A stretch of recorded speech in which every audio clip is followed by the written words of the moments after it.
Hey guys, welcome back to the channel. This is a story about what if Naruto starts his training trip Bleach. Before I start, please support for more amazing content and do consider subscribing to my channel and share this video with your friends. This is written by ROCKER 1600 and link in description and support writer. Let's start the video. Chapter 1. In an open field, grassy field in the small land of Wave Country, lies a young man of 16, staring at the sky. He had bright blonde hair, cerulean, blue eyes, tan skin, and very distinct whisker marks on both his cheeks. The young man was Uzumaki Naruto, genin of Konohagakure, and he had grown in the 2 years since the start of his 3-year training trip with his master, Jiraiya, the Toad Sannin, or as Naruto called him, Iro Sennin. After his attempt to retrieve his best friend and teammate, Uchiha Sasuke, who had abandoned his old home and friends in favor of power and left to Itagakure under the apprenticeship of Orochimaru, the Snake Sannin, Naruto had agreed to be Jiraiya's apprentice in order to bring his friend back one day, but that wasn't the only reason. An organization known as the Akatsuki were out to capture him, for he was the Jinchuriki of the strongest of the Bijuu, the Kyuubi no Kitsune. Being one of the 9 and most powerful of the Bijuu, the Kyuubi was the heart of the Akatsuki's ambition, whatever that could have been. So Naruto trained hard for the last 3 years, growing stronger and smarter but never losing his goofy nature and happy demeanor. His training had exceeded all of Jiraiya's expectations, as Naruto had learned many new wind jutsus after finding out that he had an affinity for said element, as well as water-style jutsus to better complement his arsenal. He also created a few Rasengan variants as time went on. Arguably one of the best additions to Naruto's skillsets, however, was his learning Sage mode, a powerful mode, though he only used this for a last resort due to some of the flaws that come with using Sage mode. Though Naruto had a relatively happy time with his training, during his 2nd year, Jiraiya had confessed to Naruto about him being his godfather, and he also explained to Naruto about his parents, Namikaze Minato, the Yondaime Hokage, and Uzumaki Kushina, the hot red-blooded habanero and former Jinchuriki to the Kyuubi.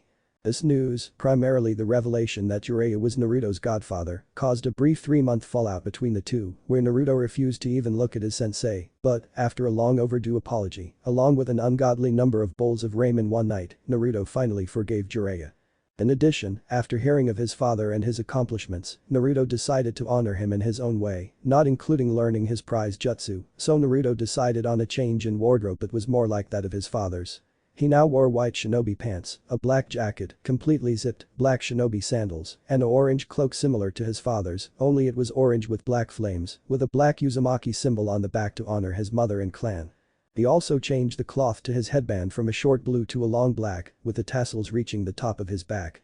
Naruto was currently waiting for his sensei to show up, thinking back to the conversation and the reason of why he was in Wave in the first place. Flashback. Wait, you want to what? Run that by me again, Gaki. I heard you right. Jiraiya said as he was eating his dinner at some local diner he and Naruto stopped in while on the road. You heard right, Iro Sennin, I'm bored with all this traveling, we've been around the elemental nations for the last 3 years now. I want to see the world beyond the borders, to see if there are other ninja out there or maybe a new type of warrior we've never seen before. I want to see it all. Naruto exclaimed with a huge foxy grin on his face. Jiraiya sighed as he rubbed the bridge of his nose, seriously, this kid was so complicated. Naruto, what you're asking could either be beneficial or a complete waste of time. No one knows if there is anything beyond the borders. In fact, there is no known record of any shinobi even trying such a feat. Honestly, I think we should just head back to Konoha as scheduled. Jiraiya explained. But if there is a world beyond the borders it could be a big help to my training. Naruto began. Or a complete waste of time. Jiraiya countered. Naruto looked down with a frown on his face, thinking of a way for his Kyofu to change his mind. Then it came to him, how could he be so stupid? Naruto gave Jiraiya a foxy grin and leaned over the table. But, Iro Sennin, what about your research? You could probably find foreign girls who could teach you something new. Naruto smirked when he saw Jiraiya's perverted grin. What are we waiting for, Gaki?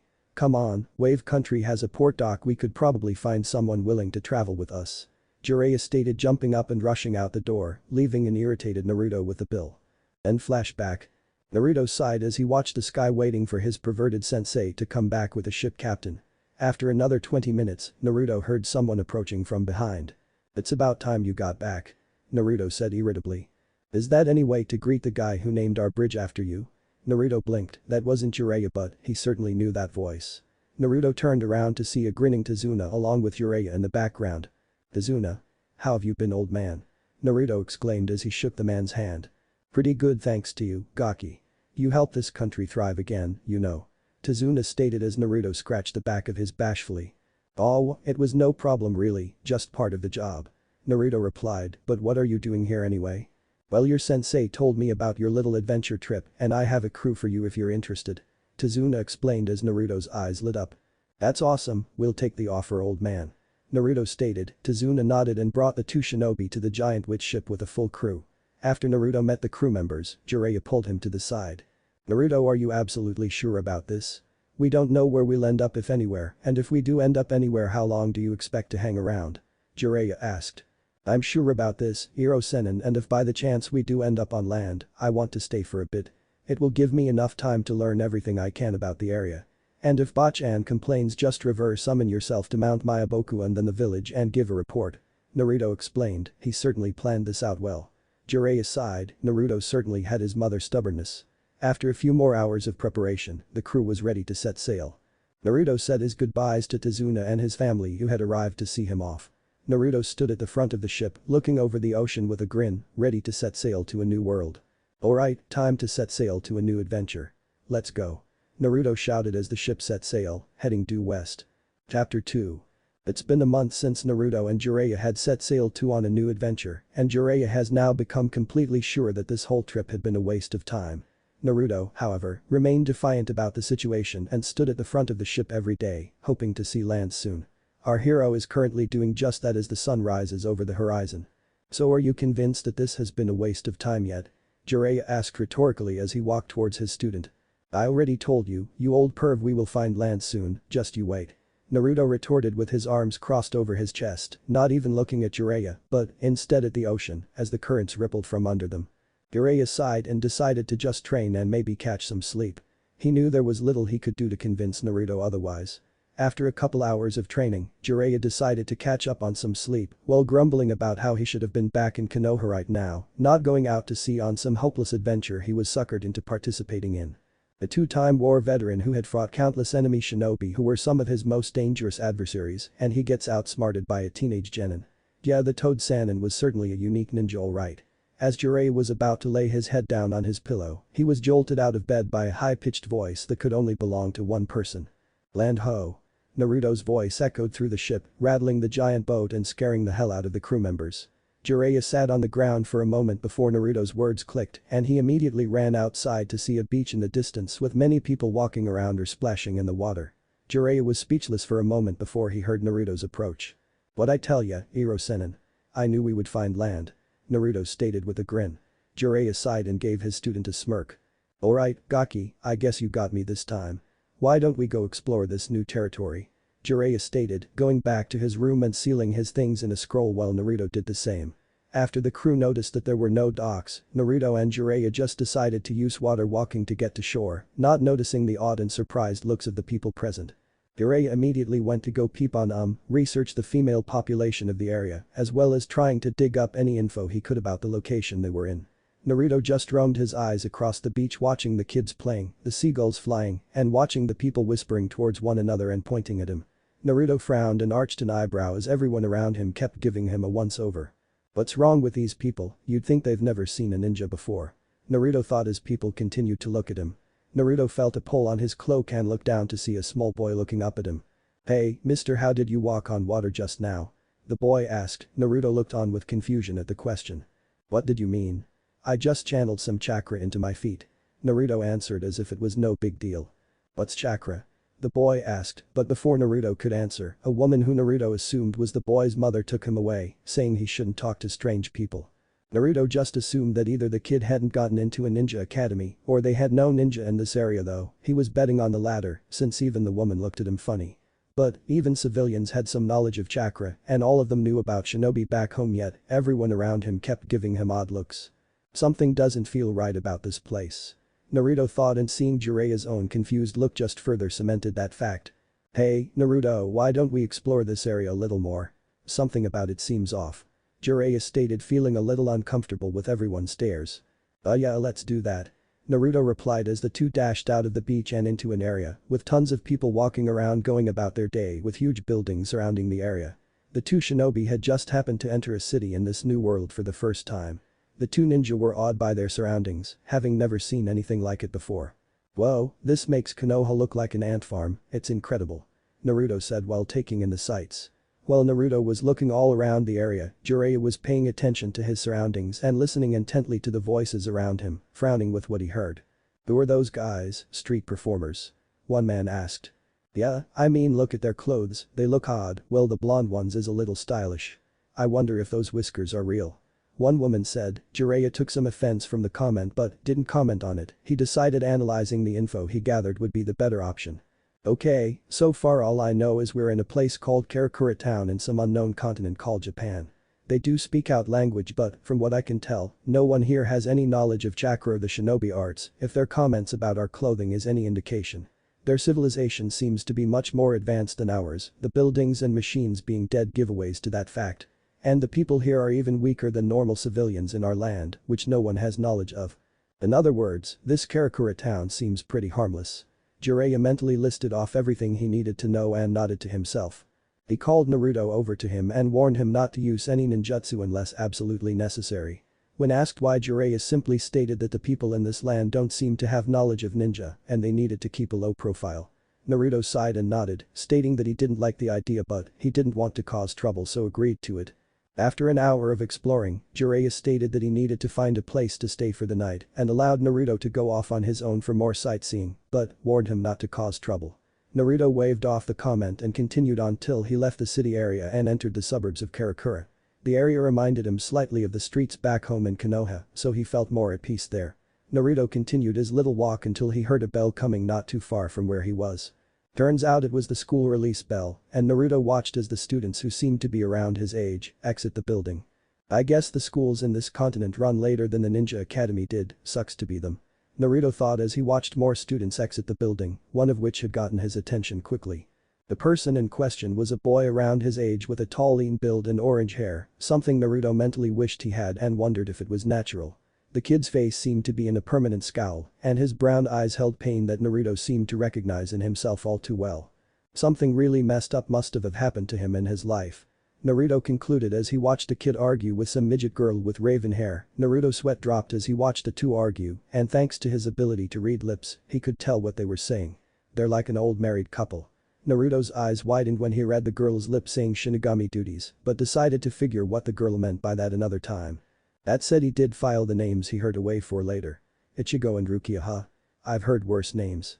Deciding to meet the people in question, Naruto walked a little faster to catch up to them until he stumbled across the sight of another person who caused him to stop dead in his tracks. It was a girl around the same age as the two people Naruto had spotted. She had long orange hair, pale skin, a very curvaceous figure for a girl her age, her eyes looked gray in color, but what really caught Naruto's attention were the ahem melons in her shirt. They're huge, not as big as Bachan's but a close second. Naruto thought as he gave the girl's figure a once-over. After Naruto did so, before he then suppressed his slightly perverted nature, which was a bit harder for him due to his adolescence and his time with Jiraiya, he noticed a group of guys, around 5 in total, approaching the girl with equally perverted grins on all of their faces. Hey, baby, I couldn't help but notice your beauty and wanted to see if you wanted a good time tonight. One of the thugs said smugly, getting into the girl's face. Naruto narrowed his eyes and quickened his pace slightly, the young ninja realizing the type of situation the girl was now in. I'm sorry, but I'm not interested. The girl said simply yet politely. The thug's eyes narrowed and he grabbed the girl's arm roughly. I wasn't asking. The thug tried to drag her away only to be stopped by a girl with purple hair who currently had her fist shoved into the thug's gut. She said she wasn't interested, so get away from her before I kick your ass. The girl stated. One of the thugs took offense to the statement and rushed her. Oh yeah, take this bit. He was cut off from Naruto's knee, sending him flying across the other side of the road. Now, didn't your mother teach you to never hit a lady? Naruto asked rhetorically as the thug let out a gurgled response before passing out. You bastard. Let's get him. One of the thugs said before he and one of the other thugs charged at Naruto, before they ended up getting their asses handed to them by Naruto and then joining the other two in unconsciousness. You'll pay for that, you blonde bum. The last of the thugs shouted, charging at Naruto head-on only for the other orange-haired kid, Ichigo, to appear in front of the thug and punch him out of the sky. You idiots never learn, do you? Ichigo sighed while scratching his head while turning to the orange-haired girl. Orihime, you okay? Ichigo asked, giving her a once-over. Yes, thanks to you and Totsuki, and I'm sorry I don't know your name. Orihime said while pointing at Naruto who sheepishly rubbed the back of his head. Oh, sorry about that, I forgot to introduce myself. I'm Namikaze Uzumaki Naruto, it's nice to meet you. Naruto said while offering to shake hands, which Orihime took. Nice to meet you, Naruto, I'm Inoue Orihime. Orihime said in a very happy-go-lucky attitude. Kurosaki Ichigo stated, shaking Naruto's hand as well. Nice to meet you, Strawberry. Naruto chuckled when he got the desired reaction out of Ichigo. It's Guardian, not Strawberry, you damn fish cake. Ichigo growled, squeezing Naruto's hand slightly. It's Maelstrom, not fish cake, Strawberry. Naruto countered, squeezing Ichigo's hand tighter as well. Fish cake. Strawberry. Fish cake. Strawberry. Fish cake. Strawberry. Enough. Totsuki shouted as she punched both boys on the head, making them yelp. Now that's out of the way, I'm Arasawa Totsuki. Nice to meet you, Naruto mumbled while rubbing the bump on his head. And I'm Kichiki Rukia stated, finally entering the conversation. After introductions have ended, Naruto decided to walk around town with the other 14s to see what there was to do in this land. So, Naruto, are you some type of street performer or something, or is that your normal clothing? Ichigo asked bluntly. The orange-haired teen was never one for subtlety. These are my normal clothes, jerk. It's common attire from where I come from and in my line of work. Naruto stated, a little ticked with Ichigo's question. You're not from around here? Totsuki asked. Naruto shook his head. I see. Well, where do you come from? Naruto smiled and looked slightly upward as if to reminisce. I come from a place to the east of here, about a month and a half by boat. It's not as technologically advanced as Japan is from what I can see, and plenty more dangerous. Naruto began, making sure not to tell them any more than he had to. You said you clothes are common for your kind of work. What does your country specialize in? Rukia asked with curiosity in her eyes. Rukia could tell Naruto was being careful so to not give away too much, and she wanted more info in case he was up to something.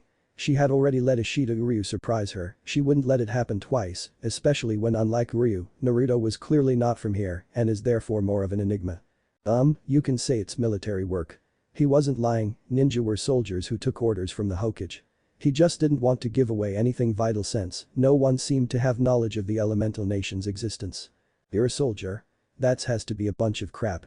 You're no older than we are, and what kind of soldier wears orange? Aren't you supposed to blend in with your surroundings? Ichigo asked question after question, which really got on Naruto's nerves. For one thing, the age for military work is much lower than it is here. And at least, when it comes down to it, I can remove my orange, Strawberry. Naruto growled, referring to Ichigo's hair. Though he actually liked that hair color, Naruto figured Ichigo was a bit sensitive about it from his observing what he was talking about with Rukia earlier. Naturally, Naruto was right. Take that back. Fish cake, Ichigo said threateningly. Why don't you make me? Naruto fired back before the fistfight began. Orihime tried to break up the fight while Rukia and Totsuki sighed. Men, both mumbled, going to stop the brawl before they attracted way too much attention. After a few hours, Naruto said goodbye to his new companions as it began to get dark and went back to the city to try and find Jiraiya. Naruto stopped when he heard a primal roar, followed by a shout of Rasengan. What the hell is going on? Naruto thought as he raced towards Jiraiya's location, stopping dead in his tracks when he saw his sensei fighting some giant scorpion-shaped monster with a white mask. What the hell is that thing? Naruto shouted, racing towards his sensei to aid him. I don't know, Gaki, just help me out here. Jiraiya shouted, dodging another attack from the creature who tried to stab him with its tail. Shadow Clone Jutsu, Naruto shouted, creating 10 clones and sent them to charge at the creature, who destroyed them all with a swipe of its tail. Naruto jumped high into the air and created a Rasengan in his hand, channeling wind chakra into it. Take this. Wine style. Rasengan. Naruto shouted, smashing his jutsu into the monster's back, causing it to roar in pain and leaving a dent in its back, but it was otherwise unharmed. What the hell is going on? The Rasengan hardly did a thing. Jiraiya stated, going through hand seals. Gee, you think. Do something, Iro-sen, Naruto said, landing next to his sensei. I'm already on it, fire style. Dragon flame bombs. Jiraiya let loose a stream of fire shaped like a dragon's head, exploding on impact as it came in contact with the monster, which was engulfed in flames. You think you got it? Naruto asked. Not sure, Jiraiya replied right before suddenly the scorpion tail swung out of the flames, catching both ninja off guard and slamming them against the pavement. The monster swung again, this time attempting to stab Naruto. Be damn it, I won't be able to dodge. Naruto thought, closing his eyes as he waited for the next strike. Nake, Beniham. Suddenly, the monster was obliterated by a concentrated red energy that flew past and awestruck Naruto. My, that wouldn't have been pleasant, wouldn't you agree? Naruto looked up to see a man with pale blonde hair, wearing a white and green striped bucket hat, green robes, a pair of jeta, and holding an oddly shaped sword staring down at him with a smile. Word of advice, kid, when fighting hollows aim for the mask. Who are you? Naruto asked. Me? Why, I'm just a simple candy store owner, Urahara Kisuke at your service. Chapter 3. Naruto eyed the man sitting across from him warily, not even blinking as he looked at him. This man who called himself Urahara Kisuke, or as Naruto called him, Jetabashi, sound familiar? Sat off casually across from him and his sensei, sipping some tea every now and then. Kisuke had saved Naruto and Jiraiya from some weird monster he called a hollow. After saving the, Kisuke brought them to his store, Urahara's shop, to answer any questions the two might have, only to spend the last hours sipping tea. His eye twitching, Naruto sat his own cup down and decided to break the ice. So, Jetabashi, are you just gonna sit there or are you gonna explain what's going on around here? Naruto stated, annoyed. Oh, I was just waiting for you to break the ice, need some work. Kisuke replied casually, which only irked Naruto more. Before his student decided to use Kisuke as a Rasengan target, Jiraiya decided to keep the conversation going. So, Kisuke, can you tell us what that thing was that we fought? Jiraiya asked seriously. That thing was a hollow, it's a result of what happens to a human soul that for some reason could not pass on and lost its heart or was eaten by another hollow. Hollows rely on their primal instincts to feed on human souls living or dead, especially those with higher Ryukyu or spirit energy, in order to become stronger. Kisuke explained. So that thing was a ghost? Naruto asked, a little freaked out. Why, yes it was, you'll find that lost spirits are quite common in this land than in the elemental nations. Kisuke smirked when he saw the shocked looks on the two ninjas' faces. How? Naruto began. Did I know? Kisuke finished, taking another sip of tea. Well, it's only right for Shinigami to know everything about the world, including your little continent. That's Shinigami, Jiraiya stuttered. Oh right, let me explain. You see, Shinigami are the spirits responsible for sending the pure souls, pluses to the afterlife known as Soul Society. They are also responsible for exorcising hollows with their spirit sword, the zanpakuto, and either purify it and send it to Soul Society, or if the spirit had committed any heinous crimes while alive, they are sent to hell. The same rule applies for pluses as well. Kisuke explained. Naruto and Jiraiya were awed by the explanation, but something bugged the both of them about the situation. But we only know of one Shinigami, and it clearly wasn't a human. Jiraiya said. Yes, I know of the Shiki few in Uninja use, funny I may be one of the few ex-Shinigami who still know of Uninja in great detail. Honestly, most of the Shinigami have forgotten about your existence, since none of them had to enter your territory in over 100 when your world was still chaotic with war over territory. But getting back on track, what Uninja summoned was the Spirit King, the Shinigami answered to him, and he had many forms. Kisuke explained. I see, but I have a couple of other questions. One is what a zanpakuto is, and earlier you said ex-Shinigami. What did you mean by that? Jiraiya asked. Well, I can't tell you the reason as to why I am an ex-Shinigami other than the fact that I was exiled. The zanpakuto, however, is actually something I wanted to talk to young Naruto about. Kisuke said, getting a surprised look from said shinobi. You see, a zanpakuto is the sentient spirit sword that all Shinigami possess. Each zanpakuto is unique to the Shinigami in the sense that they are a piece of their soul and can take on different forms depending on the Shinigami. Each zanpakuto also has a physical manifestation as well as their own unique name. My zanpakuto. Kisuke pointed to the cane in his lap. Is called Benahim, the Crimson Princess, and you've already witnessed her Shikai. Shy what? Naruto asked. The zanpakuto has two forms. The first is the Shikai, the initial release. To activate this form you must form a bond with your zanpakuto strong enough for you to be able to hear its name. It can also take a serious situation in order for the zanpakuto to tell you its name. The second form is the Bankai, the full release. For this state you must meditate and train for years until you can enter your inner world where you must force your zanpakuto into submission after a challenge they have chosen for you. It could take years for one to reach Bankai, and Shinigami captains are required to be able to activate Bankai before they could reach said rank. Kisuke once again explained. Wait, Captain. So you mean the Shinigami have a military of some sort? Jiraiya asked.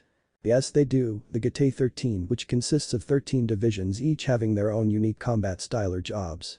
Each division has a captain and vice captain, with the first division captain as the commander of the army. Kisuke explained. The two ninja went over everything they had just learned about, contemplating their next move. That's all well and good, but what does this have to do with me? Naruto asked. Well, you see, Naruto, zanpakuto are manifested by a strong concentration of the Ryukyu spiritual energy of the Shinigami. You ninja use your jutsu by concentrating chakra, the combination of both Ryatsu and physical energy, Kai. In other words, it's the energy of life. And from what I can sense from you, your chakra levels are off the charts, around the same level as Ichigo's Ryatsu. Naruto cut Kisuke off. Wait, Ichigo? The carrot top. What does he have to do with any of this? Naruto asked. I was getting to that, but back to my explanation, with your extremely high chakra levels, I think you'll be able to manifest your own zanpakuto without having to die or leave your own body. Kisuke concluded, now keep in mind if this were 3 years ago, Naruto would have jumped to the idea of having a super awesome sword no question. But he's a lot more calculating and he knew there was a catch. Why me though? Why not Iro-sen, or better yet why not ask Carrot Top? I'm sure he'd jump to the idea. You don't even know me, and yet you're going to help me no question.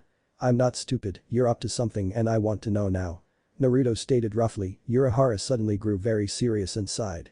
Yeah, I see what you mean, but the truth is, I sensed you coming a few days back and I was shocked that 2 shinobi were leaving their territory, which hasn't happened in hundreds of years. I sensed how powerful you were. Naruto, and you and Ichigo may just be the 2 who could help us in the upcoming conflict. Besides, when the Hollow attacked you too, you already became involved. Kisuke explained. What conflict? What do you mean? Naruto asked, beginning to get angry. I can't give you that information, you'll have to learn it for yourself. Trust me, I've said too much already. Ichigo and his friends will need your help later on, and I don't want you getting antsy. A friend of mine will tell you everything in due time, just know that when you head home, you'll have powers beyond what you can comprehend at the moment. Plus, I need someone to be able to help Ichigo out when the time comes, and only you will be able to do that. Kisuke explained. Again with Ichigo, what's so special about that jerk anyway? Naruto growled, still remembering Ichigo's insults from earlier. Well, Kisuke proceeded to explain the incident when Rukia took the blow meant for Ichigo, and he ended up gaining her Shinigami powers. He also explained that the Soul Society will eventually catch on to what happened to Rukia and the fact that what she did for Ichigo is a crime in Soul Society. Humph, not that special. Naruto mumbled immaturely. When do you think they will come for Rukia? Jiraiya asked, seriously. There's no way that Kisuke was cut off when he felt a massive Ryatsu in the air. They've arrived, Kisuke said, seriously glancing at Naruto, who was staring at the direction of the door, having felt the Ryatsu. Jiraiya turned to Naruto, knowing what he was thinking, and gave him a stern look. Naruto, no, that's in order, we don't know who we're dealing with. Jiraiya was cut off by Naruto's spike of chakra, followed by a shunshin. Naruto, that damn gaki. Just leave him, Jiraiya, the boy needs to learn exactly what he's up against. Kisuke said, getting up to leave the shop, looking over his shoulder. Besides, it's not like he's going to be alone. With Naruto. Naruto raced towards the spike of power, going from street to street until he saw what he was searching for and realizing that a battle was already going on. He saw Ichigo in black robes fighting off some redhead guy whose head reminded him of a pineapple, wearing the same getup, and Rukia in a dress standing next to a guy who was clearly the noble type, wearing similar clothes to Ichigo, and the redhead only with a few noble pieces that looked expensive. Yup, Naruto was certain this guy was a Hyuga in a past life. Naruto saw the redhead sword change shape into a blade with many sharp protrusions on the blade. That must be a Shikai. Naruto thought, watching the redhead swing his sword at Ichigo, watching it split apart in sections. Naruto took this moment to jump in, using his father's Hiraishin to appear in front of Ichigo before the other boy could blink. Naruto used the kunai for the jutsu to hold off the redhead's zanpakuto. The other 4 people in the area, minus Uryu, who is unconscious at this point, were surprised by the blonde Jinchuriki's arrival. Then Naruto, Ichigo said, surprised and shocked. Naruto's arrived. How's it going, Carrot Top? Looks like you could use a bit of help. Naruto stated, glaring at the redhead while struggling to hold off his sword. Damn, this guy is strong. Naruto thought, gritting his teeth, trying to hold off the attack as best he can. Who the hell are you? The redhead asked annoyingly. Namek is Uzumaki Naruto, genin ninja of Konohagakure no Sado. Naruto stated, spiking his chakra slightly to give him a strong enough edge to push the redhead off and kick him in the gut. Rukia and the noble guy were surprised at the display. The attack finally knocked Ichigo out of his stupor. Naruto, what are you doing here? How did you get in front of me so fast? What's going on here? Ichigo questioned loudly while Naruto dug into his ear. Geez, you gotta be so loud. Naruto asked rhetorically while flicking off the wax from his pinky. I'm also curious about you myself. Did you say you're a ninja? I had forgotten that your kind still existed. The noble stated. Yeah, well, we do exist, and since I introduced myself, it only common courtesy that you do the same. Naruto stated, glaring at the nobleman. Ichiki Byakuya, and the man you kicked is my vice captain, Aburai Renji. Byakuya said, putting his hand on the hilt of his zanpakuto in case Naruto tried anything. I see, then I guess that makes you his captain, correct? Byakuya nodded. You said Kichiki, right? Wouldn't that make you related to Rukia? If that's the case, why are you attacking her friend? Naruto asked though, he knew the answer. He didn't want these guys to know where he got his information, not wanting to risk Kisuke's life. That is of no concern to a human like yourself. Besides, Byakuya drew his zanpakuto. You will not be leaving here alive. It's too bad, but the moment you stopped my subordinate's attack is when you got involved, boy. Byakuya stated, glaring at Naruto. At the same time, Renji began fighting Ichigo again, not wanting to get in his captain's way, despite wanting to fight Naruto himself. You know, you remind me of a friend of mine back when he was still a cocky, arrogant bastard. I hate people like you who feel that they're superior to others because of your status. Naruto removed his cloak and raised his chakra slightly. I'm going to show you what happens to those who underestimate me. Naruto rushed at Byakuya, throwing multiple shuriken at Byakuya, who easily knocked them away with his blade. While distracted by the shuriken, Byakuya didn't notice Naruto get behind him. Naruto swept his legs under Byakuya, knocking him over, much to the noble's shock. Naruto kicked Byakuya in the air and smirked. Shadow Clone Jutsu. Naruto created multiple clones that began to kick Byakuya higher into the air. You. Zu. Ma. Hi. Naruto jumped into the air, spinning before bringing his heel down on Byakuya's face. Naruto rended Byakuya hit the pavement hard, busting his lip slightly and leaving a few scrapes and bruises on his face. However, the noble got up casually as if he wasn't injured, shocking Naruto. Well, Namikaze, I'll admit you caught me by surprise. Byakuya suddenly vanished, appearing behind Naruto. But, it's still a few hundred years too soon for you to challenge me, Hado number 4. Byakuya. White lightning suddenly flashed in Byakuya's hand, shooting right through Naruto's chest, or so he thought. Naruto puffed out of existence, much to Byakuya's shock. Rasengan, Naruto shouted, attempting to shove his jutsu into Byakuya's back. Said noble used Shunpo to avoid the attack, although he was impressed by the damage it did to the ground. This boy is stronger than he lets on. Byakuya thought. He heard a thud and looked over to see Renji kneeling in front of Ichigo, who was about to deliver the final blow. Byakuya Shunpo'd in front of Ichigo and sliced his zanpakuto in half. Before Ichigo could react, he was on the ground bleeding heavily. Naruto growled and attempted to punch Byakuya, who easily caught it. You bastard. You'll pay for that. Naruto jumped back and landed in front of Ichigo. Naruto held his hand out, gathering wind chakra while creating a Rasengan. Blind style. Rassing, Naruto suddenly felt white-hot pain going across his back and looked behind him to see Renji with a smug look on his face as he retracted his zanpakuto. Sorry kid, but no one attacks my captain and walks away. Renji stated as Naruto fell over, feeling weak from the loss of blood. Why you, bastard? Naruto whispered weakly as he fell to the ground, his vision blurring. Be damn it, and Naruto hang on. Ichigo said weakly. Ichigo. Rukia whispered slightly, surprised to still see him conscious. Oh, so you're still breathing. You truly are strong for a human. Renji said, approaching Ichigo. Stop, Renji, I've already severed his soul chain and soul sleep with Senka. He will die soon, let him enjoy his last moments. Byakuya said, opening a gate to Soul Society. Then no, UW won't take her. Ichigo stated weakly, grabbing onto Byakuya's leg. However, Rukia kicked him off. Don't you dare put your hands on my brother, Ichigo. Rukia said with tears in her eyes. Rukia, Ichigo said, shocked. Enough, you are going to die, so why not enjoy your last moments of life and don't worry about me. Goodbye, Ichigo. Rukia walked into the gate and turned to look at Ichigo one last time. I'm sorry. The gate closed and tears suddenly began to well up in Ichigo's eyes as he saw her leave. No, Rukia. Ichigo passed out, guilt-stricken over Rukia's capture. Naruto had seen everything from his half-conscious state and not only felt angry at being toyed with, but he also felt bad for Ichigo for what happened. Damn it, I shouldn't have rushed in like that. I'll pay those bastards back tenfold. Ichigo, I'm sorry. Naruto thought before allowing darkness to take him, never noticing the two figures who had arrived. Damn it, we're too late. Jiraiya stated angrily, picking up his student while Kisuke grabbed Ichigo. So what now? Kisuke looked between the two young men and smirked. I think it's time these boys get ready.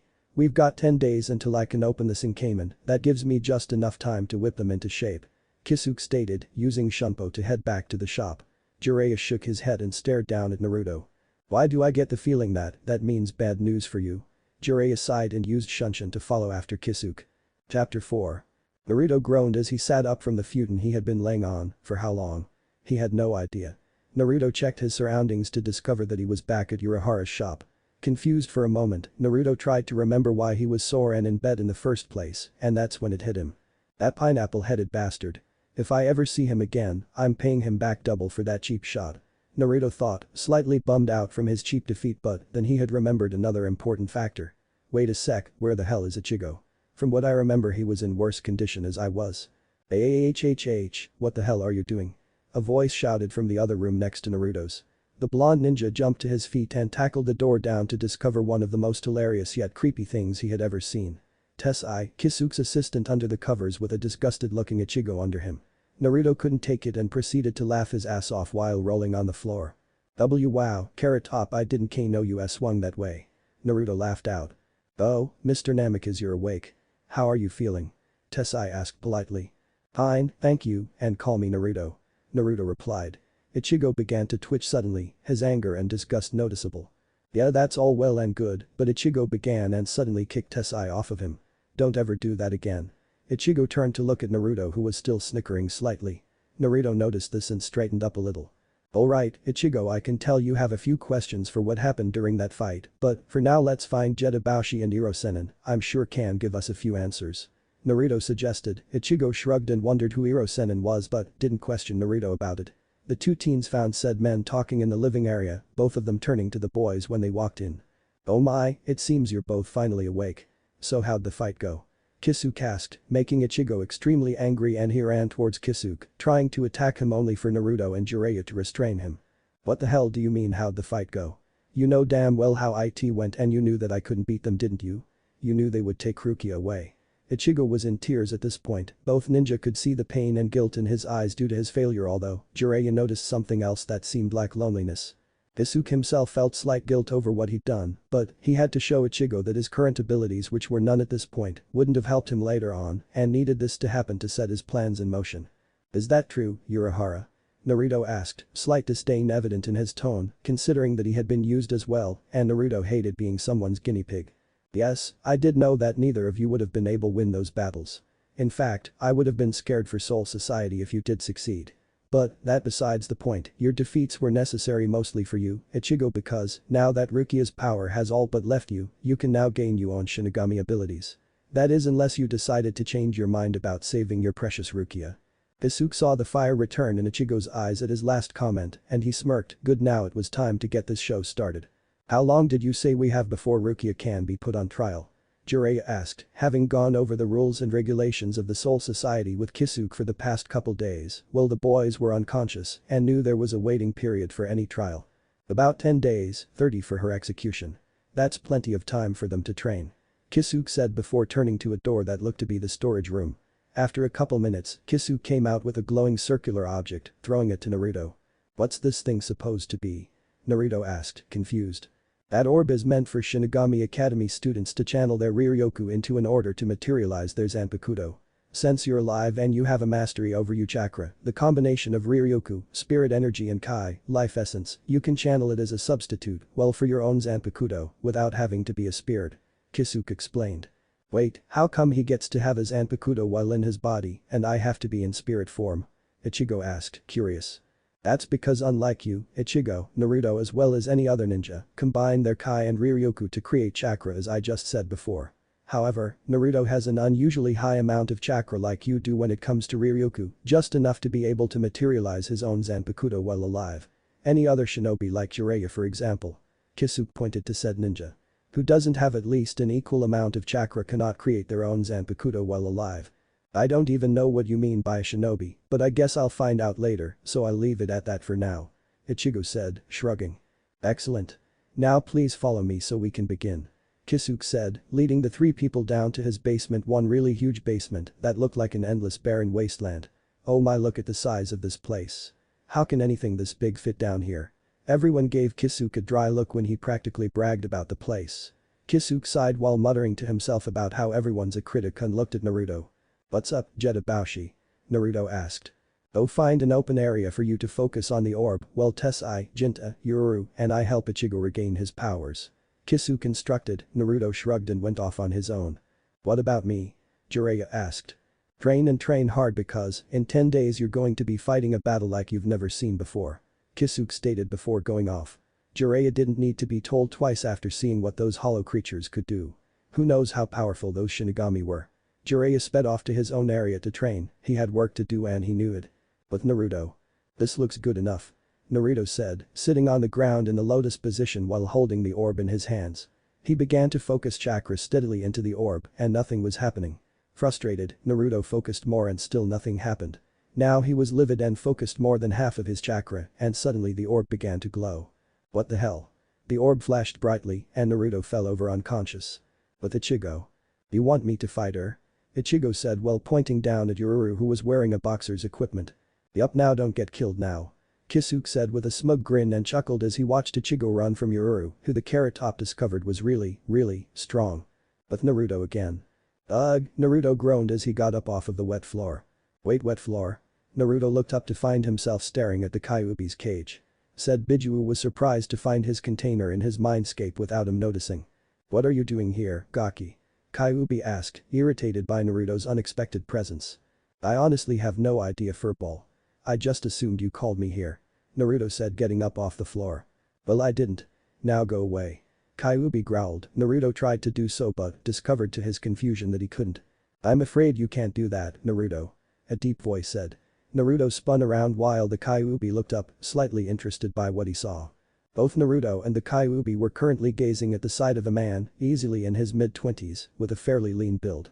The man had blood-red hair that reached below his shoulders and blood-red eyes with black slits for pupils. The man clearly had a thing for the colors red and black as his attire consisted of only those colors. The man wore a blood-red apron-like shirt with black trimmings, as well as some black armor plating, think of Neji's shirt in part 2 before the war arc, mixed with the plated armor worn by the Uzumaki clan, a simple pair of black pants, a large blood-red sash wrapped around his waist. A shinobi headband with the symbol of Konoha, a stylized leaf, emblazoned on the metal plate with a black cloth, and blood-red shinobi-style sandal. While Naruto and the Kyuubi couldn't see it from where they were standing, the man also had what looked like 2 rectangular sheaths on his back, placed in the form of an X, with a round, narrow hole that formed a tube like hole in each sheath that were empty at the moment. After a few minutes the Biju finally questioned the unknown figure. Who are you? Kyuubi demanded. Who am I? Seeing as you've seen several other like me before, I thought you would have already known that, Kurama. The figure responded. Kurama?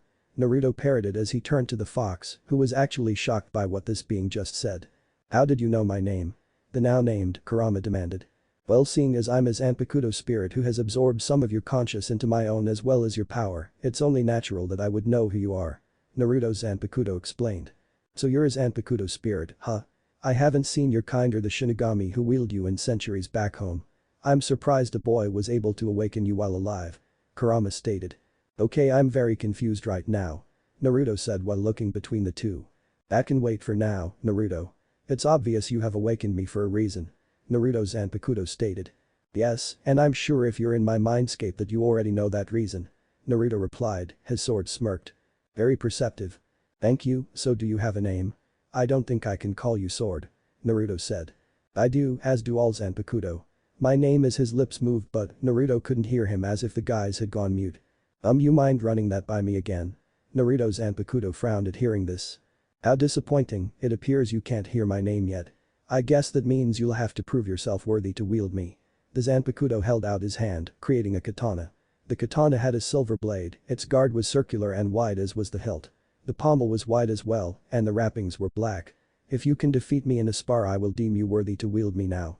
If not, then you will have to wait till after death to fight alongside me. Alright then, let's go. Naruto rushed towards his Zanpakuto, and the fight began. But Ichigo. Ichigo's shout of pain echoed through the deep hole he was in as Kisuke and his group looked down below. Are you sure about this, Kisuke? The mask is already forming. Indeed, Tessai was right, a hollow mask was forming on Ichigo's face, but the peculiar part was that the mask was forming, while Ichigo was still just a plus. Just watch, Tessai, it's almost over. Kisuke looked on with a serious expression as he watched Ichigo writhe in pain. Inside Ichigo's mindscape, Ichigo was having a tough time trying to figure out which box his sword was in out of the millions in front of him as his inner world crumbled around him. You must hurry, Ichigo, you're running out of time. His Zanpakuto spirit said calmly. Yeah, I think I got it. Ichigo had used his ability to send spirit ribbons to find his sword and now had it by its handle. Now hurry, you must pull me out now. Ichigo didn't need to be told twice and pulled. But Naruto. Wind style. Drilling air bullet, Naruto shot a ball of compressed wind at his Zanpakuto, who simply cut the attack in half with his sword. Not good enough, Naruto. Damn it, nothing I throw at him seems to be working, he just cancels out all my jutsu. Naruto thought in frustration. He had been fighting his zanpakuto for he didn't know how long it had been, all he knew was that things weren't going well. Alright, if that didn't work, Naruto flashed through hand seals. Then try this, water style. Water dragon jutsu. The ankle-length water began to churn under the two fighters, a geyser shot up from behind Naruto, taking the shape of a Chinese dragon. Naruto commanded his creation to attack, watching it rush his zanpakuto who smirked and jumped into the air to face the water creature and with one slash, destroyed it. Naruto was shocked at how easily his jutsu was taken out and growled lowly as his zanpakuto landed on the ground calmly. It appears that your attempts to defeat me are ineffective, maybe you're not worthy to wield me after all. The zanpakuto stated. Naruto narrowed his eyes as he stared down the spirit. I don't care if you consider me worthy or not, I will defeat you and I will use your power to help Ichigo rescue Rukia. Naruto replied. Oh? And why must you do that? You do not know Rukia well enough for you to want to save her. And how are you so sure you can defeat me? Remember what I told you, Naruto, if you can't defeat me here then you shall not be able to wield me until after you die. Naruto only smirked at his zanpakuto, much to the spirit's confusion. I may not know Rukia that well if at all but I feel just as responsible as Ichigo at letting those bastards take her away. It's obvious to me that Ichigo cares about her deeply and I simply don't want to see the guy miserable. He reminds me a lot of how I was as a child, his eyes so full of pain. If I could return this favor maybe he and Rukia can be happy and that's enough for me to want to save her from her home's stupid laws and besides she did nothing wrong, all she did was help Ichigo save his family. And regardless if I can defeat you or not, I'll still help anyone in need. I've never needed a zanpakuto before, hell I didn't even know what they were until a couple days ago, so why would I need one now? So I don't care if I win or not, I'll still help them and I never go back on my word, that's my nindo. Naruto's zanpakuto gave him a wide grin and threw the sword he was holding at Naruto who caught it easily. What? Congrats, Naruto, you passed the test. Anyone willing to selflessly throw themselves in harm's way for the sake of others, strangers no less, is a true warrior and you are now worthy to wield me. Naruto tried to respond but felt disoriented suddenly, the world around him starting to melt away, his world began to go dark, but he heard one last thing from the spirit. Just remember, to unlock my power you must know my name, but you are not ready yet. You will be soon however, until then good luck, Naruto. Real world. Naruto's eyes shot open, confused he looked around to discover he was back in Urahara's training grounds. Naruto let out a content sigh as he felt his zanpakuto in his hands in place of the orb that was there before. Boom. Naruto's head snapped in the direction of a huge explosion that appeared to be coming from the direction of Ichigo and the others. What the hell's going on over there? Naruto grabbed his zanpakuto and sped off in the direction of the blast. After 5 minutes of running, Naruto made it back to the others at the same time Jiraiya did as he had also witnessed the blast from his training area. Dedabashi, what's going on? Naruto demanded. Ichigo has emerged, was the only answer he got, short and to the point. The smoke around them cleared and much to the shock of everyone, Ichigo stood tall, garbed in Shinigami robes once again, giant sword and all but, with a couple new additions, a red accessory that went across his chest and a white mask that resembled a hollow. Ichigo. Naruto stuttered in shock, what happened to him? Jiraiya began to form a Rasengan just in case Ichigo was no longer among them. Everyone was surprised when Ichigo lifted his broken blade and slammed the blunt end into the mask, shattering it. Man, that was close. Ichigo sighed to himself, not realizing all the attention he had just received. Well, Ichigo, it appears you and Naruto here have gotten your powers, and Kisuke was cut off by a knee to the gut, courtesy of Ichigo. That was for almost killing me, no offense. Ichigo said as if he hadn't done a thing. Then none taken. Kisuke breathed out in pain, Kisuke shook his head and removed his zanpakuto from his cane. Now for the final test. To knock off my hat from my head with Shikai. Kisuke smirked at the two teens' expressions. This was gonna be fun. Chapter 5. Come on, boys, turn and fight like men. Shouted Kisuke who was swinging around Beniham in her sealed state while chasing down our favorite orange and blonde duo. Screw you, Jetabashi. I've seen what you could do with that thing, I ain't stopping. Naruto shouted, running alongside Ichigo who seemed to be deep in thought. Hey Naruto, are you sure that thing is a real zanpakuto? I mean he's not a Shinigami. Ichigo said. Naruto gave Ichigo a deadpan look and had a sudden urge to hit the strawberry blonde over his head. A real piece of work, you know that. You know what, go ahead and find out for yourself. Don't say I didn't warn you. Naruto gave Ichigo a peace sign before speeding on ahead. You didn't warn me though. Ichigo thought with a sweat drop. He turned to face Kisuke only for Kisuke to chop off what remained of his sword. You thought that just because I wasn't a Shinigami I couldn't have a zanpakuto. How naive of you, Ichigo. Awakened, Beniham Kisuke's blade transformed once again, much to the shock of Ichigo who had never seen it before. I can assure you that this zanpakuto is very real. With Naruto. Damn it, here least it, Naruto began, looking down at his own zanpakuto. How the hell am I supposed to match him with a sealed sword? This would be so much easier if I was allowed to use ninjutsu. Naruto continued his rant, never taking notice of himself appearing in his mindscape. So you finally need my true power, Naruto. Naruto jumped when he discovered the spirit of his zanpakuto behind him. So you think I'm ready? Naruto asked, looking up at the spirit who crossed his arms and smirked. Your situation seems to have left me with no other option. You cannot defeat Benahem with a sealed zanpakuto, and I sense that your orange friend is in a similar state as yourself. So how does this work? Is there like some sort of password or phrase? The spirit chuckled and put his hand on Naruto's shoulder. All you have to say is Naruto was suddenly thrown out of his mindscape to discover Ichigo standing still as if in a trance. From behind the rock where he was hiding, Naruto discovered Kisuke just staring at Ichigo in wait. What's going on? With Ichigo. Ichigo found himself in his inner world full of skyscrapers and a clear sky, staring down his own spirit. Why do you run, Ichigo? Master. After Ichigo's spirit said a few things, Ichigo finally stopped moving before he began turning to face Kisuke as the spirit kept speaking to him. Turn and face him, Ichigo, abandon your fear, look forward, never stop, you'll age if you pull back, you'll die if you hesitate, now shout out my name. Zangetsu. Ichigo turned, releasing a high amount of Riryoku from his sword that enveloped the area. When the smoke cleared, Jiraiya, who had been watching, whistled lowly. That kid sure is impressive. Naruto couldn't help the slight chuckle that came from his throat as he laid eyes on the elegant cleaver of a blade that was Zangetsu. The sword was the same length as its sealed state, it had no guard, and its handle was wrapped to the point the wrapping hung past the pommel. The sword was black and had a silver blade. Ichigo was in a crouched position as everyone got a good look at his zanpakuto. Naruto decided it was time to approach the others and walked slowly towards Kisuke, sword drawn and smirk on his face. Awesome sword, Ichigo, bravo. Naruto stated. Aw, Naruto, good to see you. Ichigo was able to release his sword, so now I guess it's your turn. Kisuke stated, which only made Naruto's grin widen. Yeah, Jetabashi, you're absolutely right. Naruto's zanpakuto began to glow a brilliant sapphire.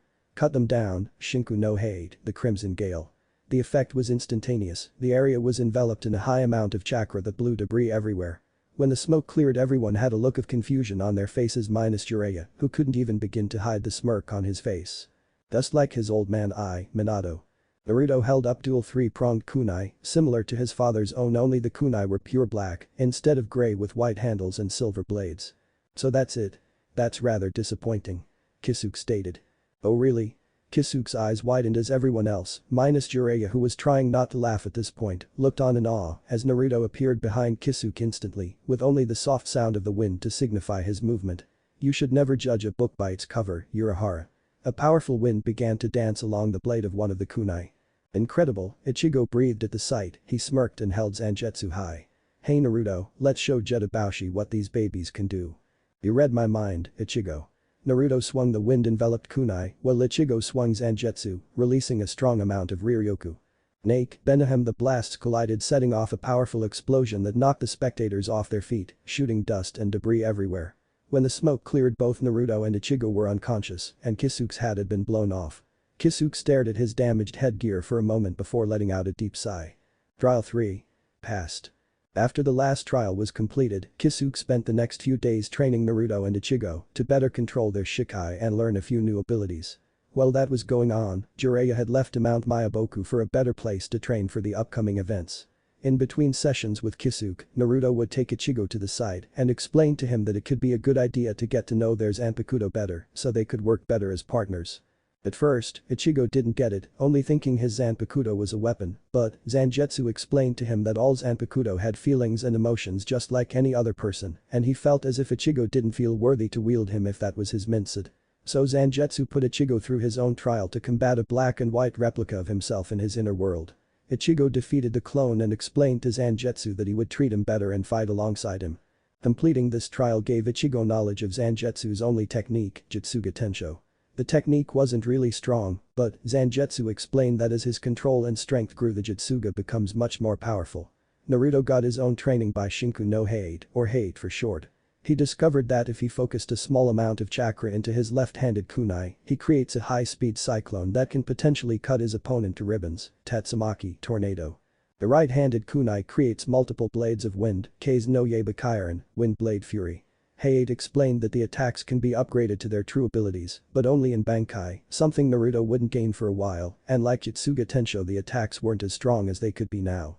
In addition, Naruto's zanpakuto had several other attacks that would also not be available until such that he has achieved Bankai. The last couple of days were spent with Ichigo's family, where Naruto learned that Isin could be very excited to see his son. While Naruto did notice that something was off about Isin, he was unable to figure out what that was. The family spent the last night at a fireworks festival having a good old time, although Ichigo didn't seem all that excited. Naruto, on the other, was having a hell of a time. There were festivals similar to this one back where the young ninja came from, and he always seemed to really enjoy himself. Eventually Naruto, Ichigo, and Ichigo's family ran into Tatsuki and Orihime who were standing by the river that cut through Karakura town. After a few minutes, Tatsuki had went to go speak to Ichigo for a bit, the orange-haired teenager having gone with his family to another part of the festival, so Naruto decided to talk with Orihime for a bit, seeing as he had nothing better to do though it was the busty girl who spoke first. "It's a beautiful night out, isn't it?" Orihime asked, to which Naruto nodded. "Yeah, so, do you have any plans for summer break, Inoue?" Naruto asked, making the girl giggle. "No need to be so formal, Naruto, it's just Orihime. And to answer your question, I was thinking of going to see a friend," Orihime said, smiling up at Naruto. Naruto raised his eyebrows at this. "I see, so you're going out of town or something?" Naruto asked, to which Orihime nodded in response. "Yep. What about you, Naruto?" Orihime asked. Naruto placed a hand on his chin as if trying to thinking out what he should say and didn't answer Orihime for a few minutes. "I'm going where all people go," Naruto said, keeping his answer as vague as humanly possible, which only seemed to confuse Orihime. After a few minutes more of conversation between the two teenagers, Orihime left with Tatsuki, leaving Naruto to his own devices. After another couple of hours, Ichigo had headed home to await further orders from Kisuke. Naruto had come along more or less out of convenience since he had went to the festival with Ichigo in the first place. Speaking of Ichigo, he was currently in his room along with Naruto and was watching Naruto, who's sitting in a meditative posture with his eyes closed. "Hey, Naruto, what are you doing, anyways?" Ichigo asked, one of several questions the teenager had asked his blonde counterpart. Naruto sighed at hearing this before opening his eyes to look at Ichigo in annoyance. "It's a special technique I learned to use before I came here. I'm trying to see if I can shorten the time it takes to activate it. I need to concentrate in order to activate it, though, something that's a bit difficult when someone keeps asking me a question every few minutes," Naruto retorted, causing Ichigo's left eye to twitch in annoyance. "Gee, it's probably nothing that special, you damned fish cake," Ichigo retorted, causing a vein to pop out of Naruto's forehead. Big talk, coming from the guy who got his ass handed to him by a girl after he found himself sleeping with a guy, Strawberry, Naruto snapped back. Before any blood could be spilled, namely Naruto's, something shot through Ichigo's window and slammed into his wall, showing a message from Kisuke that seemed to be written in blood telling the two to head to Urahara's shop. After a run-in with Isin, who gave Ichigo a small pendant, the two began to head to the shop. Naruto was decked out in his ninja gear with slight alterations. His coat was now sleeveless and he had forgotten the jacket he had worn under it. Now he had on a blood-red t-shirt. The last additions were that he replaced the orange and black coat with a black one with red flames, and he had Shinku no Hate strapped to his back with barely visible ninja wire, along with black fingerless gloves with metal plates. After a few minutes, the two finally arrived at the shop and were greeted by a young dark-skinned man with brown hair, wearing a sleeveless gray t-shirt with a red stripe going down his right side with black jeans and white sneakers. He also seemed to have a tattoo, but Naruto didn't bother to read it. "Chad? What are you doing here?" Ichigo asked the giant man in surprise. "What does it look like, Ichigo?" "I'm going to save Rukia with you," Chad replied, then he turned towards Naruto. "I don't think we've met, I'm Yasutoru Sato." Sato held out a hand for Naruto to shake. "Namek is Uzumaki Naruto said, introducing himself. "Wait a sec, Chad, do you even know what you're saying?" Ichigo was cut off by a familiar voice full of superiority that irked him. "Kurosaki, will you shut up? It's clear that you will need help if all you have going with you are a couple of street performers." A young man wearing all white clothes with blue lining with blue hair and glasses said from atop a wall. That comment had Naruto practically foaming at the mouth. Why did everyone in this country say that? "Oh yeah, what makes you so special, Four Eyes? Just who the hell are you?" "Ishido Ryu. I am a Quincy." Naruto was suddenly reminded of a certain Uchiha due to this guy's attitude. Naruto wanted to say something, mostly ask questions on what the hell was a Quincy, but froze when he heard a familiar voice from behind him. "Well, it looks like everyone's here and accounted for," the voice said. Naruto turned around to see Orihime standing there. "Oh Orihime, why are you here?" Naruto asked in shock. Ichigo was in no better state when he saw her himself. Rukia was a friend and I want to do everything I can to bring her back. Rukia saved Chad's life and he wants to return the favor. And if I recall, Ryu had a debt to pay to Rukia. Ichigo has obvious reasons to want to save her, but what about you, Naruto? Why are you here? Naruto was a little surprised that the question was forced back on him, but he shrugged it off. I was there when Rukia was taken away and even fought her brother off to a draw. Ichigo grumbled at that. But his lieutenant got a cheap shot on me and they were able to get away. I failed once and I won't fail again. I won't let some innocent life get destroyed over a stupid reason. The mission will be successful, I'll see to it myself if I have to. Naruto's speech was interrupted by the sound of clapping. He turned to see Jiraiya, Kisuke, and a black cat watching them.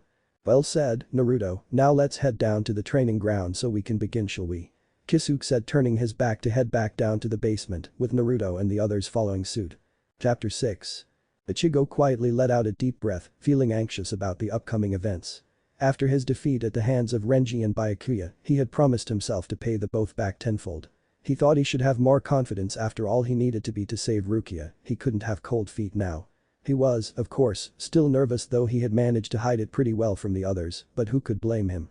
Hiding an entire army would make anyone jumpy but they wouldn't be as suicidal as his little group, which only consisted of 7 people going against hundreds of Shinigami. Ichigo shook his head at his thoughts, he needed to stay positive. I can't think like that, I will save Rukia, I must. Ichigo thought, getting back his resolve. Naruto watched the emotions on Ichigo's face from his position and growled lowly in frustration. Don't worry, Ichigo, we will get Rukia back, I promise. Naruto declared mentally. Jiraiya smirked, knowing exactly what his student was thinking, he had to give the Gaki credit, he truly was a loyal friend. They might not see it yet, but those boys are gonna be something to look forward to in the future. Ryu simply pushed his glasses up and watched the others with a calculating eye. This is my chance to prove myself, I will avenge you, sensei. Tad set his stone gaze on Ichigo as if reminiscing about old times. Rukia saved my life, Ichigo seems to care deeply for her. I told you that we would defend on another ever since the day you got back my abuelo's medallion.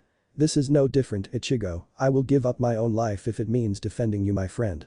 Orihime gave Ichigo a glance before she entered in her own thoughts. Ever since I met him, Ichigo was always there for me. Both he and Rukia saved my life from my brother and were able to help me fix my mistake with him. Rukia, we're coming to save you. We promise. Kisuke observed the group of supposed rescuers and couldn't help but smile. These guys may just be what Soul Society needs for a whack-up call. Kisuke finally decided it was time to begin the operation, so with a clap of his hands, he began to get their attention. Alright everyone, I believe it's time to begin. Kisuke began, walking up to the group. But first, Kisuke poked Ichigo in the forehead with the bottom of his cane, releasing his Shinigami form from his body, much to the others' astonishment. So Ichigo, since you're out of this Ichigo's body, does that mean you're the real Ichigo now? Orihime babbled. Don't talk about me like I'm some kind of dress-up doll. Ichigo demanded. Alright, everyone, let's continue, Kisuke resumed his explanation, jumping on top of a pillar. This portal leads to the Dangai, the precipice world that exists between the world of the living and Soul Society. This portal is key to travel between the two worlds. However, this isn't a proper method of travel like a Senkaman would be to a Shinigami. Therefore I can only keep this open for a short amount of time. How short? Naruto asked. 4 minutes. Are you sure that's enough time to get through? Jiraiya asked, concerned. Normally no, the whole concept itself is a little sketchy, but we are pressed for time, so this is the best method we have. Kisuke explained. That's not good enough, Ichigo snapped back. That's not the point here, a voice said, causing everyone to turn around to see a black cat. Iruchi? Orihime happily exclaimed. Ichigo's reaction, on the other hand, was a bit different. That freaking cat just spoke to me. He yelled. His name is Iruchi, and he's not just a cat, Orihime said, almost in a childish pouting manner. It does take some getting used to. Uryu pointed out. I'm still getting used to it myself. Chad added. Naruto looked on at this scene while trying to suppress a few snickers. Man, I wonder how Ichigo would react if he met the Chief Toad and the others. That'd be an awesome prank to try out when we get back, Naruto thought to himself as Urichi got everyone to refocus on the situation at hand. Enough. Now as I was saying, the point here is that you don't need to worry about getting through the Dangai in time, that's why I'm here. No, you must focus on the mission at hand, Rukia's execution is not too long from now, so we must move quickly. Urichi explained. Well that's why we're going, Naruto mumbled, earning him a smack upside the head from Jiraiya. Don't worry about that, we will make sure we get her back. Ichigo stated with conviction. Are you sure you know the consequences of your actions completely? Be aware that if you fail, you will never again be able to return to this world. Yuruchi warned. Then we'll just have to win then, now won't we? Ichigo countered, smirking. Well said, Yuruchi stated proudly. A soft tap from Kisuke's cane gained their attention once again. Alright, remember, you have 4 minutes to get through the portal. Be quick and be careful, and above all, the air around them grew dense, showing that Kisuke was serious about his next words. Come back alive. After a quiet chant, the swirling black portal activated. It's time, let's go and remember stay close. With that Yuruchi headed in followed by Ichigo then Naruto and finally, the rest of the group followed suit. Kisuke slowly approached the swirling vortex and put his hand out to try and touch it, only for it to shock the scientist. Good luck. Inside the dangai. Come on slowpokes, keep it together. Easy for you to say, you stamina freak, we can't run as fast as you do. This was the current conversation between our two heroes. Thanks to his shinobi training and stamina from his Jinchuriki status and clan background, Naruto was easily storming through the dangai at unnatural speeds. Jiraiya and Yuruchi were able to keep up for obvious reasons, but unfortunately, the inexperienced teenagers behind them were nowhere near able to keep it up and, to make matters worse, a strange brown hairy thing with a flashlight for an eye was speeding towards them from behind. What the hell is that thing? Uryu shouted. Shit. It's the cleaner, it comes through here once a week. We just had the poor luck to come through today. Be careful, none of your attacks will work on it as it absorbs Ryatsu and it will destroy you if touched, so get moving. Yuruchi shouted, picking her speed a bit. The cleaner began to get faster, despite the increased speed of the others even catching Uryu's cape. Ugh, damn. Uryu struggled, Chad acted quickly and tore the cape apart, allowing the young Quincy to escape. At this rate, we're not gonna make it. Jiraiya growled, pumping chakra into his legs to give him another boost. I'll stop it, Orihime stopped and reached for her hairpins. Naruto narrowed his eyes, at that close range she could get hurt. Shadow Clone Jutsu, 2 Naruto clones poofed into existence racing towards the cleaner, while the real Naruto grabbed Orihime. Get ready for impact. What? Was the intelligent response from the still running crowd who finally took notice in the giant swirling ball of wind-infused chakra that both clones were holding. Wind style. Giant Rasengan. The jutsu's impact against the giant blew everyone back, sending them through the portal, leaving a severely damaged cleaner behind. Slam. Our heroes landed rather unceremoniously on a dirt road. Wow, Ichigo, that landing had such an artistic flair. Orihime judged. Thanks I guess, Ichigo mumbled from the ground. The group got off the ground and took in their surroundings. The area looked like a large village and seemed to be rather peaceful, with people going about their day, as if a bunch of strangers didn't land on the ground in the middle of town. Where are we? Jiraiya asked, gazing over the scenery he had to admit it seemed rather calm. This is Rukongai, the area that surrounds the Sirite, the home of the Shinigami. Pluses are sent here after Kanso in order to start a new life for themselves. Yuruchi explained. So this is the afterlife. If this is what's waiting for me in death, I may not mind when my time comes Naruto chuckled, getting a good look around. Well it's not all like this, from the appearance I can guess we are in a low-level area. Low-level area? What do you mean? Chad asked. There are a total of 80 districts in both the west and the east, the higher the number, the more poverty-stricken and dangerous the area is. As you can imagine, the best place to live is the first district where most of the wealthy reside. Yuruchi explained.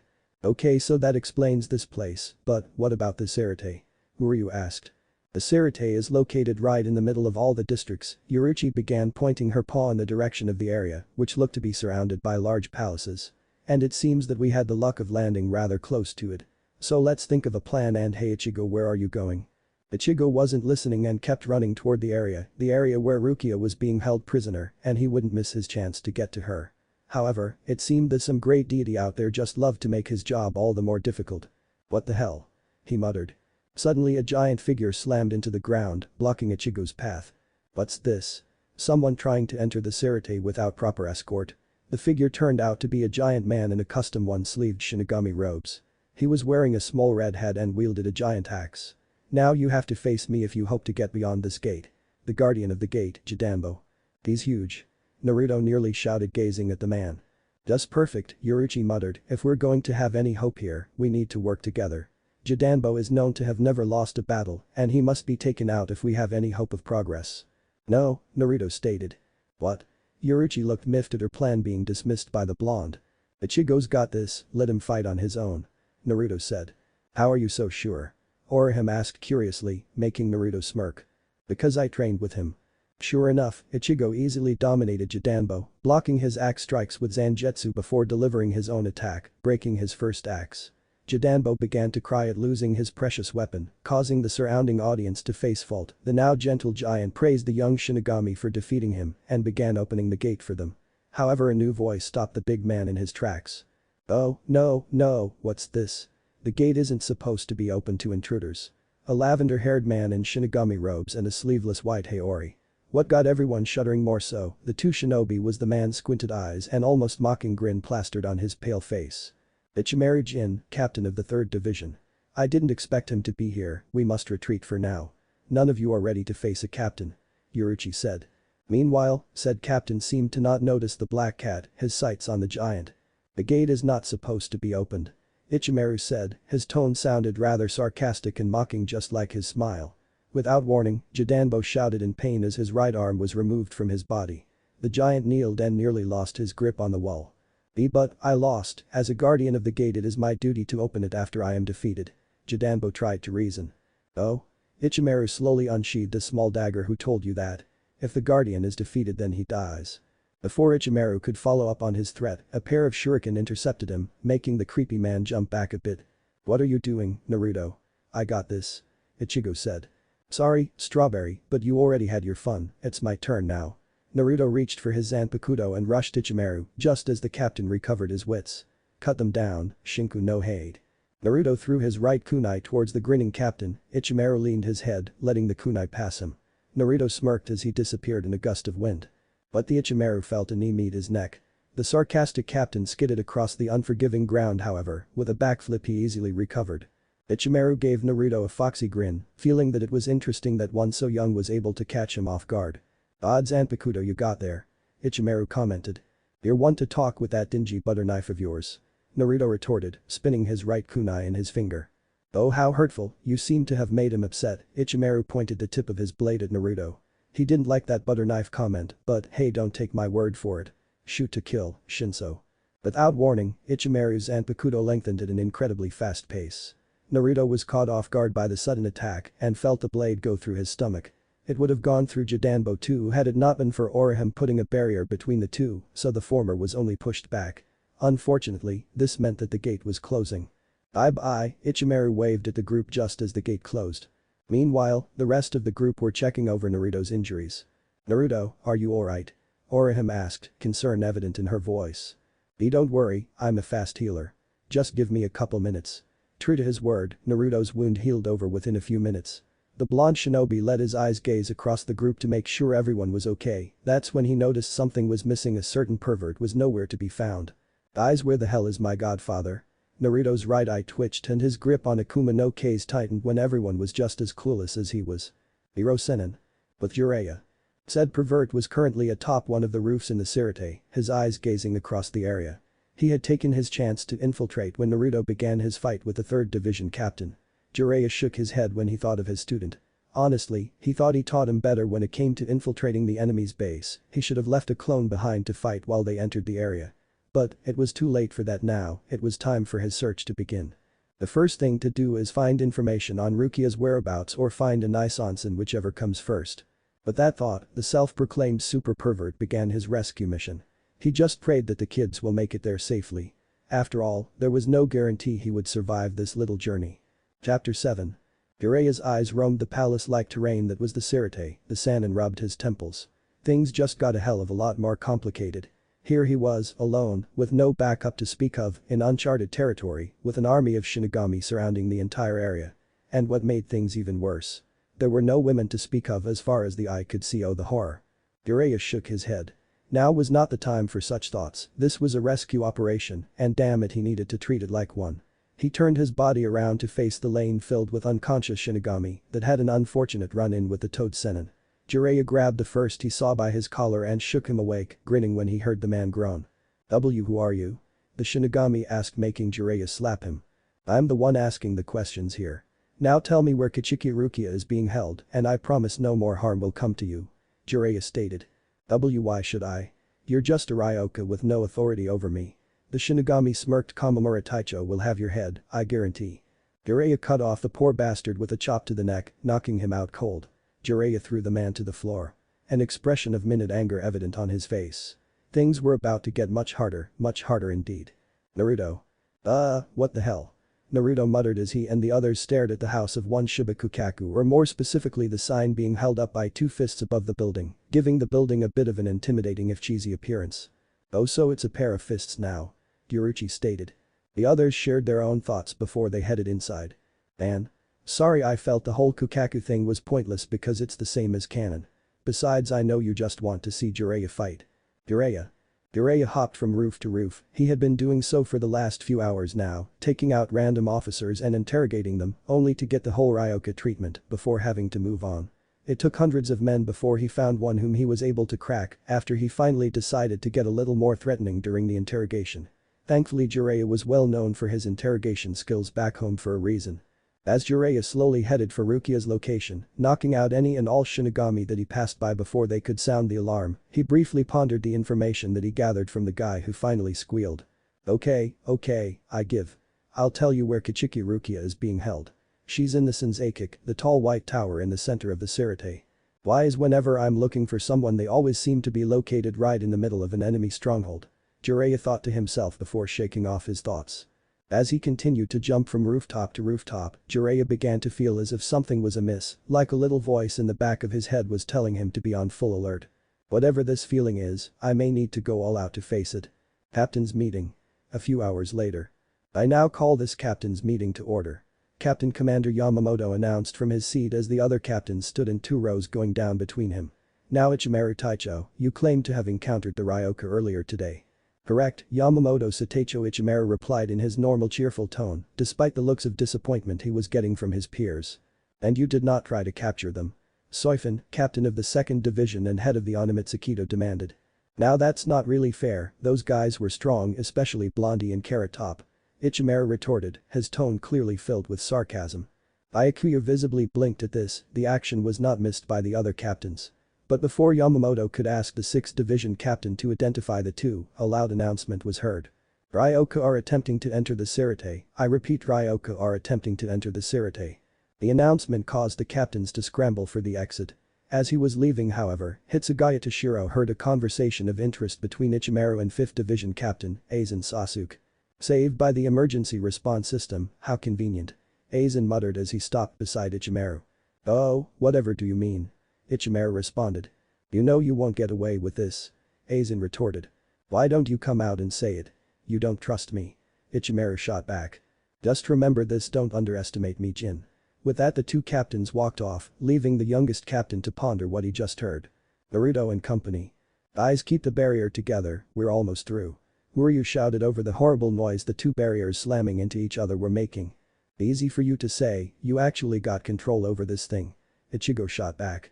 After meeting Kukaku, the group of teens and Yuruchi had convinced the fireworks specialist and head of the Shiba clan to help them get into the Sirte.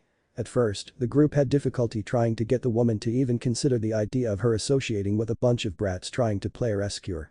Yuruchi was able to get her to help, but she still didn't trust Ichigo's group and decided to send her younger brother, Ganju, to watch over the group and be their guide.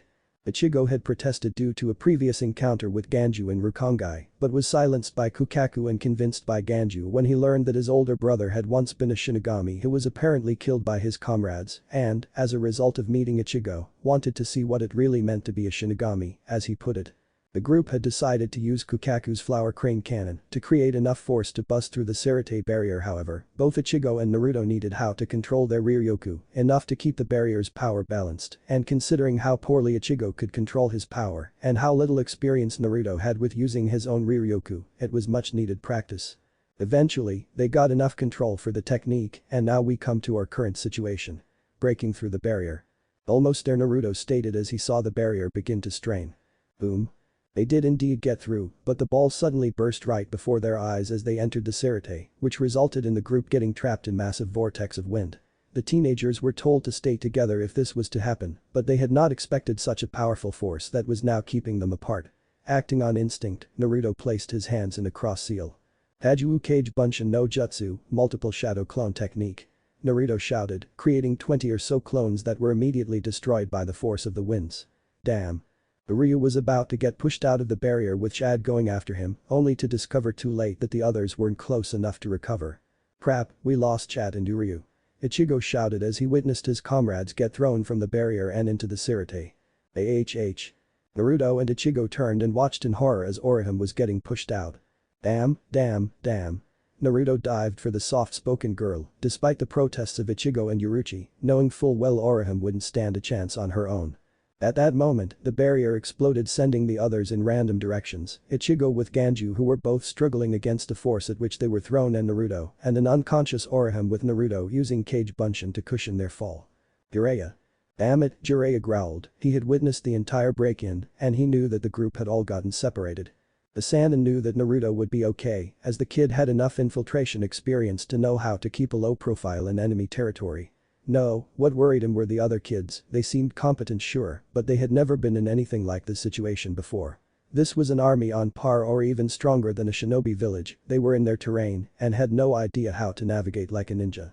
To see who he may need to help out the most, Jiraiya stretched his senses out. Naruto was with a girl, so he had nothing to worry about with her. That Ichigo kid was as stubborn as his godson, but was just as strong as he was, and he had some backup apparently, so he didn't need to help him, and Uruchi was the most experienced of the group and was also a cat, so he was fine. That leaves Sato and Uryu. Jiraiya turned towards the direction of the two teenagers and sped off. He only had so much precious time. If the Sannin had focused more on his own surroundings rather than the kids, he would have noticed a pair of figures behind him. It's Suzuman, is that the man who attacked our barracks? A large man wearing a helmet and a captain's haori asked the man next to him wearing a pair of sunglasses. Yes, Kamamura Taicho, apparently he has been interrogating our men about Kichiki Rukia. Iba responded. The prisoner, for what purpose? Kamamura demanded. Iba shook his head. I'm not sure, should we capture him, sir? Iba asked, watching his captain ponder his request. No. But, sir. I will do it myself. You present your evidence to Yamamoto Sateicho. Iba gaped at his captain's order. Are you sure that's wise, Taicho? You haven't been given permission to carry your zanpakuto yet. Iba tried to reason, his captain had never been willing to disobey a law. This man must have awakened something fierce in Kamamura when the captain learned that the man had defeated the entirety of the 7th Division, save for himself and Iba. Yamamoto will declare war on these Ryoka, especially if they're as strong as that man. It would be best to take out the strongest of them now while he is still in sight. If I must be punished for what I am about to do, then so be it. Now Tsuzuman, hand me my sword. Kamamura demanded. Iba reluctantly handed his captain's zanpakuto to him, inwardly hoping his captain ends this quickly. Jiraya's senses were going haywire as he continued to travel the rooftops. It was like a siren going off in his ear. He inwardly snorted. Whoever this guy was who was following him, he really wasn't so great at suppressing his emotions. Kind of like a certain blonde gaki I know. Jiraiya continued on his way until he spotted a wide open plaza. Perfect. Call him picky, but the Toad Sennin didn't believe fighting in such a narrow space would do, especially with the jutsu he knew he'd be throwing around. This guy wasn't a pushover if his Ryatsu was anything to go by. Jiraiya stopped in the middle of the clearing, smirking as he saw the shadow of his opponent appear above him. Ninpo. Hari Jizo, ninja art. Needle Jizo. Jiraiya's hair spiked and extended around him, forming a sturdy shield. He suddenly felt the pressure of a sword slam into him, although he didn't take any damage thanks to the shield. Instead, his hair absorbed the impact. You know, it's rude to attack someone when their back is turned. Jiraiya stated, his tone sounding as if he was talking about the weather. You have fine instincts, Ryoka. It's a shame you must be destroyed for the good of Soul Society. Kamamura retorted, gripping his zanpakuto tighter before jumping back a few feet while swinging his sword down. Roar, Tinkin. A giant arm in samurai armor, holding an exact replica of Kamamura's zanpakuto, came down on Jiraiya's head. Kamamura bowed his head slightly as the hit landed. Please accept my forgiveness. Oh, I forgive you. After all, I'm still here. Kamamura spun around to see Jiraiya, arms crossed, with a smirk on his face. How? Kamamura stammered, he was sure he hit the man.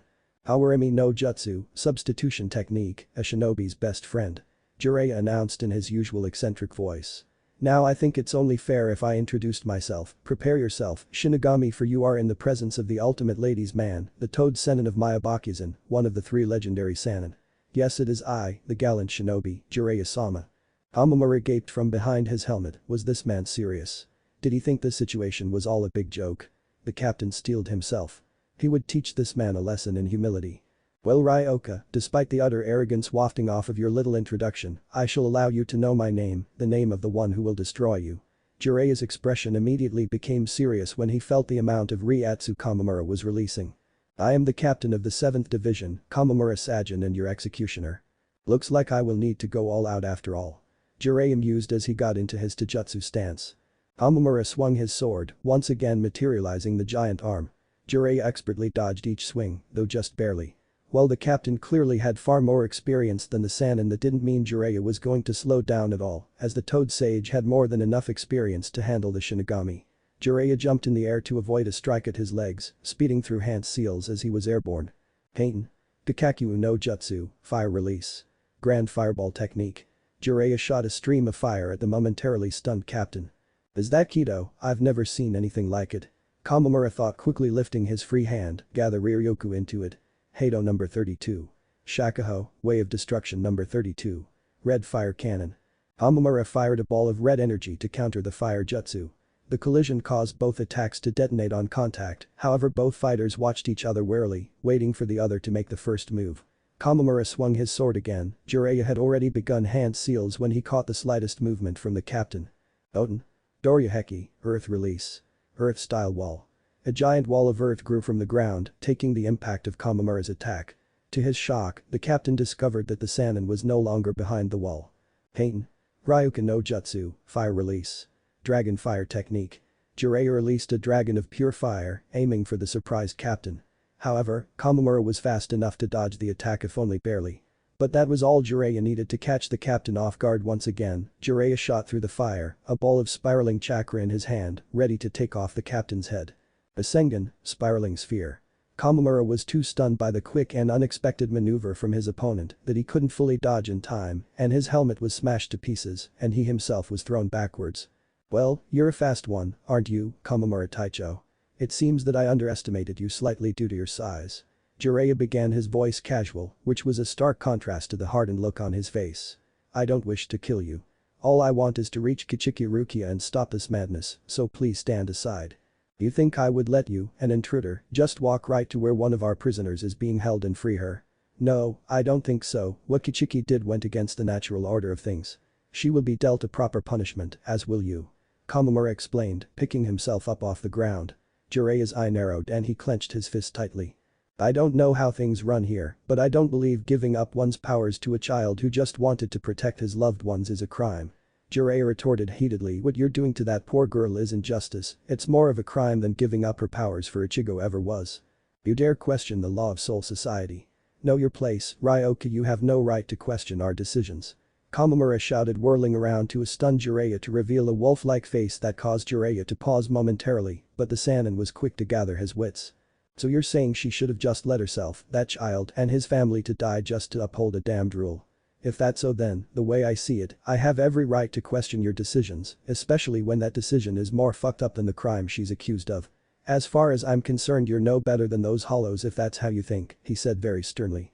If Kamamura wasn't pissed off by Jiraiya's questioning before, he certainly pissed off was now. You've sealed your fate with that, Ryoka. Now I'll use all of my power to crush you and show you that your attempt to rescue the criminal was failed from the beginning. Bankai, Kakujo Tenjin Mayo.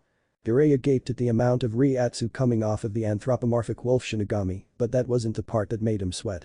No, it was the giant samurai creature behind Kamamura and the really big sword it was holding. Well shit. I guess I have no choice but to use it, after all. Kamamura didn't give Jiraiya the chance to recover from his shock and swung immediately, surprising Jiraiya at its speed. The Sannin barely had enough time to extend his hair before he was slammed by the blade and shot through several buildings. You fought well, Jiraiya of the Sannin, but you were outclassed by my Bankai. I hope you may find some peace in death and know that though you may have been dealt justice, you were indeed a worthy opponent. Kamamura was about to deactivate his Bankai when he felt Jiraiya's power spike. His eyes widened when he saw a huge piece of a wall flying toward him. He instinctively sliced it in two with his Bankai, making dust and debris surround the area. You know, I'm disappointed that you'd underestimate me as severely as you have, Kamamura Taicho. Jiraiya said as the smoke obscuring him from view began to clear away, his appearance causing the captain's eyes to widen in confusion, curiosity, and a small bit of fear. Jiraiya's eyes now sported toad-like eyes complete with horizontal pupils, the two red lines on his face had spread, going around his eyes.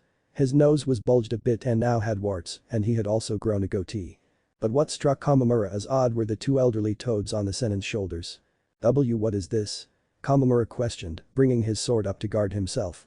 I don't like using this, it takes away most of my good looks, Jiraiya began, getting into his taijutsu stance. But, against you, Kamamura Taicho, I'll make an exception. This is my true power, Sage Mode. Chapter 8. Ugh, the world was blurry. Disorientation was evident as she tried to keep a steady head. She winced when she felt a throbbing pain in her shoulder. She reached up to discover that someone had bandaged her arm. The young woman was confused when she felt the soft, wet grass under her. This wasn't her bed, was it? So where was she? Was she kidnapped by a giant robot? Maybe it used its laser vision to put her to sleep and… Glad to see you're awake, Orihime. She sat upright at the familiar voice, looking over to find a familiar blonde-haired young man smiling at her. And Naruto, where am I? Orihime asked groggily. In a forest in the Sirte, Naruto answered. I brought you here after our transportation blew up and everyone got separated. I'm no expert in medical ninjutsu like Bachan, but I have enough control to give basic first aid, so I was able to treat your arm. Oh. Naruto sheepishly rubbed the back of his head before he began speaking. I'm really sorry, Orihime. If I had been a little more careful you wouldn't have gotten hurt and… Naruto was suddenly interrupted by Orihime when she began waving her arms wildly. Oh, no, it wasn't your fault, Naruto. I'm such a klutz, I would have probably gotten injured anyways. Besides, if you weren't here to treat me, I would have suffered extreme blood loss and then drop into a coma and die here. Orihime said in a rather hurried and somewhat comical tone. Right, anyways, now that you're awake, I'm afraid we need to get moving. I've been sensing someone strong tailing us for a while now. Naruto stated, his tone grim. Chances are they'll catch us anyway. When they get close I want you to find somewhere to hide, alright? Right. Okay, then let's go. The two teenagers began running along the forest at a rather sedate pace, much to Naruto's ire. So eventually Naruto just put the smaller girl on his back while trying not to blush when her assets came pushing into his back, even though Orihime herself was seemingly unaffected by the fact that she was sitting on Naruto's back. Oh, this is all kinds of awkward. Thank Kami, Sakura-chan isn't here or she would have killed me dead if she saw this. Naruto thought to himself. Aw, Naruto-chan is flustered from having a cute girl on his back. Kurama teased. Shut up, you mutated flea bag. Naruto retorted. During Naruto's inner argument, a figure in the trees watched him intently and began moving at an ungodly speed to move ahead of the teenagers. But Ichigo. Itsuga Tensho, Moonfang Heaven Piercer. Ichigo shouted, launching a white and blue crescent beam of Riryoku at his bald-headed opponent, a man named Ikaku Madaram, who barely dodged the assault. Not bad, Kurosaki, you almost caught me there. Ikaku stated with a cocky grin. You're not too bad yourself, Ikaku. Now let's try this again, Jitsuga Tensho. With Uryu and Chad. Both young men sat on a roof overlooking a plaza filled with unconscious Shinigami. Did you find anything about Rukia's whereabouts? Uryu asked his quiet companion, who shook his head negatively. Did you?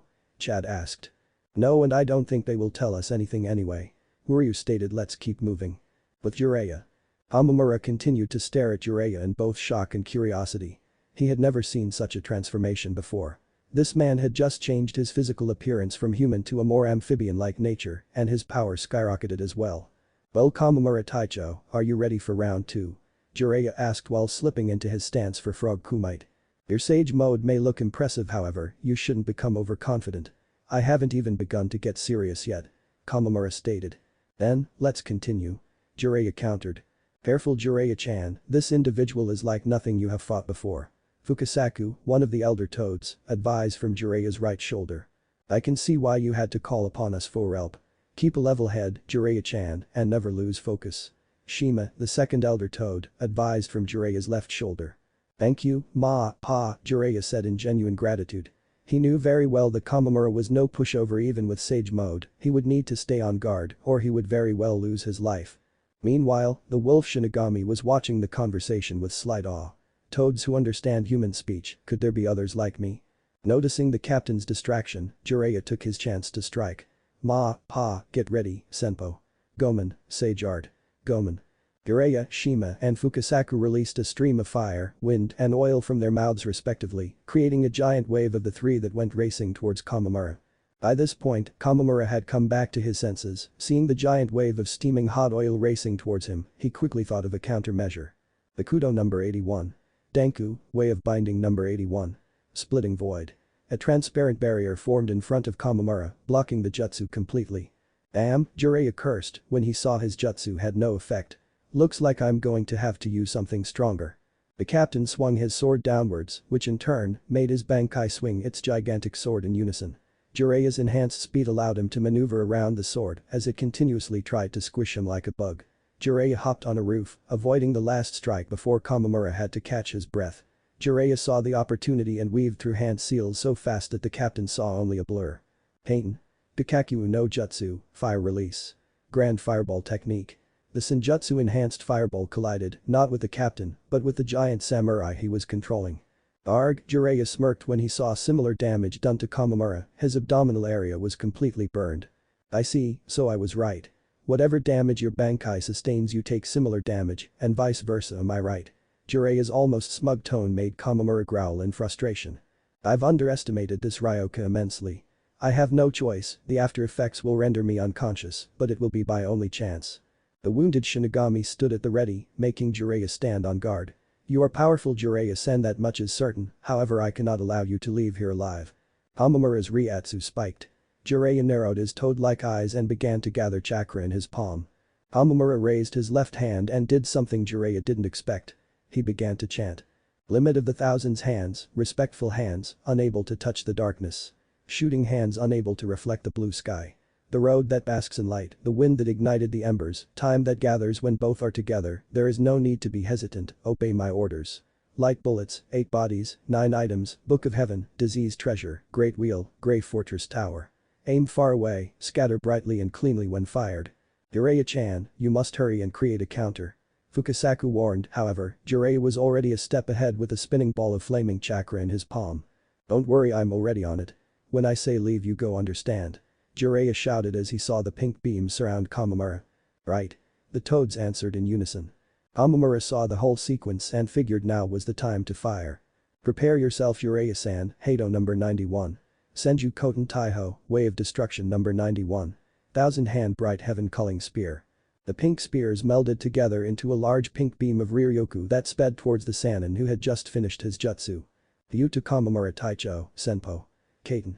Chao Damura Sengen, Sage Art. Fire Release. Super Big Ball Spiraling Sphere.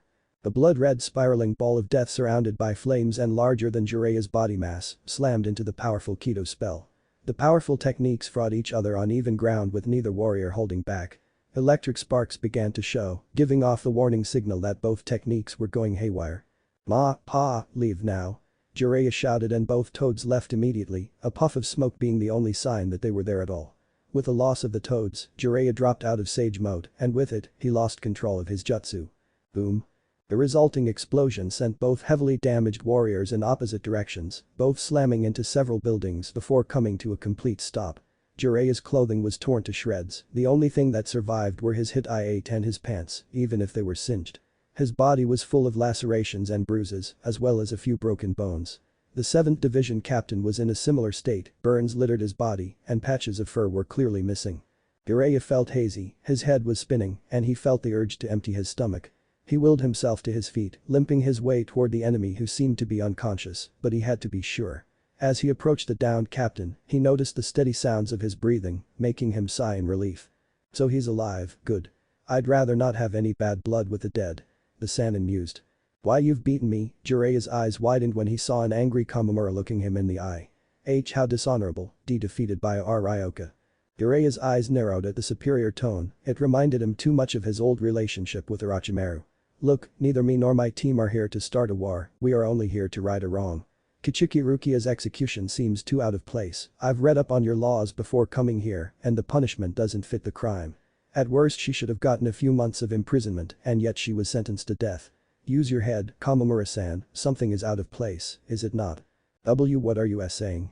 Kamamura demanded. But there is something much bigger going on in the grand scheme of things, Jiraiya stated, I don't know what is going on here, but I will. Jiraiya's senses suddenly went haywire, he never got a chance to turn B before searing pain shot up his back. Aw.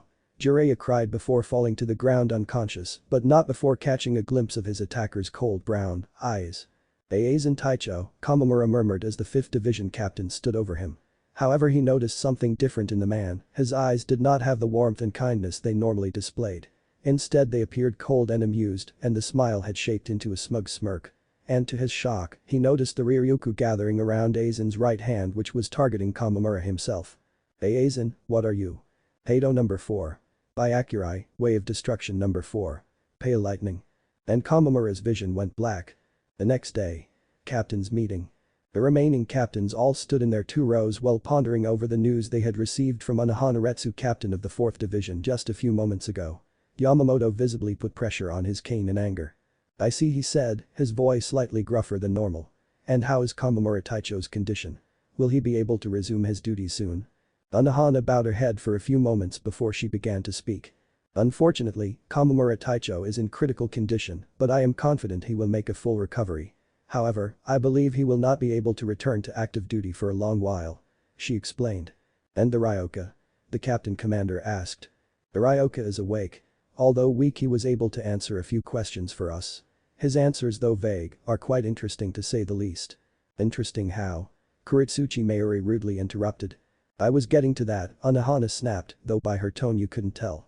"His name is Jiraiya, the Gama Sennin as he calls himself, and his profession is something we haven't heard of in over a century from the living world." "Oh, and what may that be?" Hitsugaya asked with slight interest. "He is a shinobi." You could hear a pin drop as Unohana dropped the bomb as everyone was shocked into silence, and for good reason.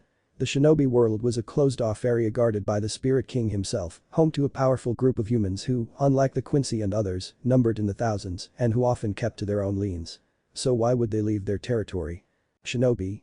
Soifan, the captain of the 2nd division, mumbled. "I see, that is certainly not what I was expecting. Did he mention any other ninja in his group?" Aizen questioned, hiding his amusement rather well. "Only his student, Uzumaki Naruto." Byakuya's eyes narrowed. If that boy was here, then that most certainly meant. "Yamamoto Sateicho, I have faced Uzumaki before. I believe we should deal with him first. He may be the more problematic of his group," Byakuya stated, making the other captains look at the noble in surprise, knowing that he almost never spoke in a meeting unless asked to. Why bother? The strongest of the Ryoka has been defeated. I don't dare that much of a challenge now." Zaraki Kenpachi murmured, clearly disappointed. Unohana closed her eyes deep in thought, remembering her conversation with the Sannin. "I wouldn't be so sure of that." Flashback. Jiraiya stared at the 4th division captain, trying to keep his game face, despite the fact that he was practically knocked out of the fight for the time being. He was a bit bitter that he was caught off guard the way he was. It was certainly a blow to his pride, though he would admit that whoever attacked him was very good at going undetected. But getting back on track, the Gama Sennin had been answering Unohana's questions, albeit vaguely, in order to keep these guys pleased. After all, he was defenseless at the moment, and any of these Shinigami could take him out at any time. Best to stay on their good side, right? Jiraiya's thoughts were interrupted as he heard the healer ask him another question. "By your age and skill you displayed during your fight with Kamamura Taicho, I assume you are the strongest of the intruders, am I right?" Unohana asked. Jiraiya's thoughts began to become centered on 2 certain individuals, one blonde and one carrot top. The self-proclaimed super pervert began to chuckle, weakly of course due to his injuries, confusing the captain in front of him. "Strongest in terms of skill, experience and intelligence, sure," Jiraiya began. "However, in terms of determination, endurance and sheer raw power, well, let's just say that I'm beaten out." Unohana rose an eyebrow in confusion. "And who might you be speaking of?"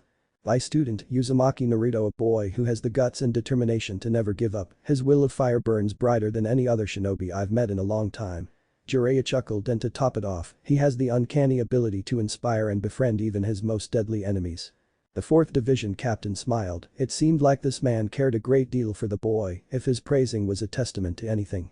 "And he's not the only one." Unohana looked at him. "Kurosaki Ichigo, he may be inexperienced and brash at times, but his will to protect the ones he loves and determination to get the job done is just as strong as my students."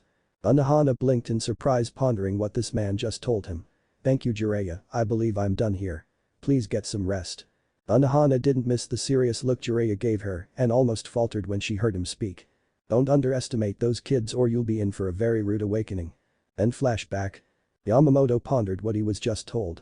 Jiraiya clearly had a lot of confidence in the boys. He spoke so highly of it, would do well to take his warning to heart. "Thank you, Unohana Taicho," Yamamoto began. "Now listen, due to one of our captains being defeated, well, using his Bankai no less, I am now declaring full wartime release. All captains and vice captains are now permitted to carry their zanpakuto at all times." Kenpachi grinned maliciously. Things just got interesting. "Everyone," the commander slammed his cane on the floor, "let us declare war on these Ryoka." "But Ichigo." Ichigo, Ganju, and a member of the 4th Division, Yamada Hinata, who the other two had captured in order to escape a group of 11th Division members, had taken to traveling in the sewers to avoid detection. Hinata had told the two that there was a manhole that led straight to the Senzakyu where Rukia was being held. However, Ichigo was skeptical as to why his so-called enemy was helping them. So the cowardly Shinigami told them of how Rukia would speak to him while he was cleaning her cell, telling him tales of her time in the living world. Ichigo would have accepted that, but the kid kept speaking and what he said next made Ichigo freeze. She told me about a young man she had met while in the living world. He would always poke fun at her height. They would argue constantly as if it was routine.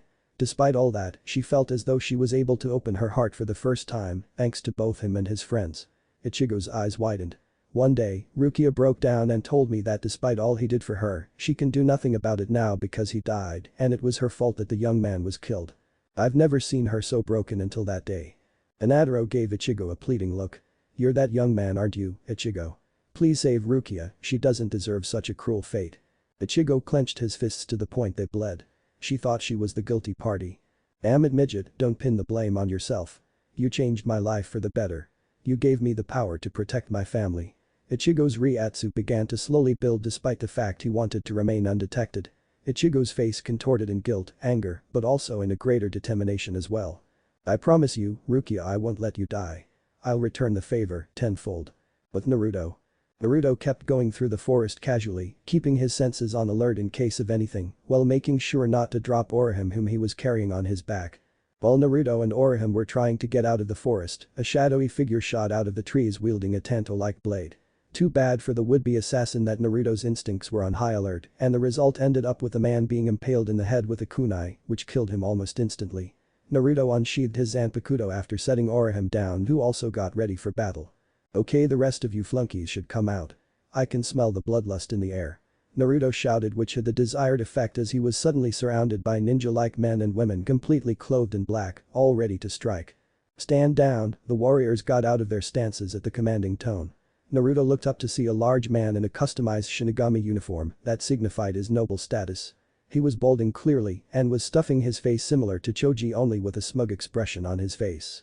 Naruto's eyes narrowed. This man may have looked like a lazy slob, but it contradicted how much power he held, and it looked like he was the commander of the guys in black. He would need to be careful here. What do we have here? A couple of Ryoka in the 2nd Division's territory. You kids got guts, I'll give you that much, but this is as far as you go. The man stated, smugly unsheathing his zanpakuto after finishing off his last snack. Oh really? And just who the hell are you? Naruto demanded, keeping his tone as even as possible. The man smirked, pointing at himself. Amida Marichio, vice captain of the 2nd Division and second in command of the Onimitsukido. Amida answered arrogantly, now it would be rude for you two not to introduce yourselves as well. Uzumaki Naruto. Inoue Orihime. Pretty decent names, I'll be sure to put them on your tombstones. Amida grinned evilly. Kill them. Instantly the Onimitsukido forces swarmed both teenagers, thinking that they had just got off an easy kill. Poor bastards. Gyuten. Datapa, wind release. Great breakthrough. All the forces were blown away instantly as the powerful gust of wind flew in all directions. If that's the best you Shinigami can do, then we should be able to get Rukia out of here by the end of the week. Marichio growled in annoyance. This damn Gaki blew away his forces like they were nothing, looks like he was going to have to try harder. Alright, if that's how it's gonna be, then I'm gonna have to get my hands dirty. Marichio raised his zanpakuto. Crush, Gijetsuburi. The sword transformed into a giant ball and chain that the large man began to swing around with ease. Let's see what you got, human. Naruto turned to his partner Orihime. Why yes. Keep Tsubaki on guard in case we get any intruders during the fight. I don't want you to get involved unless absolutely necessary, okay? Naruto instructed. Okay, and understand, Tsubaki. The little fairy-like creature appeared next to his summoner, nodding towards Naruto.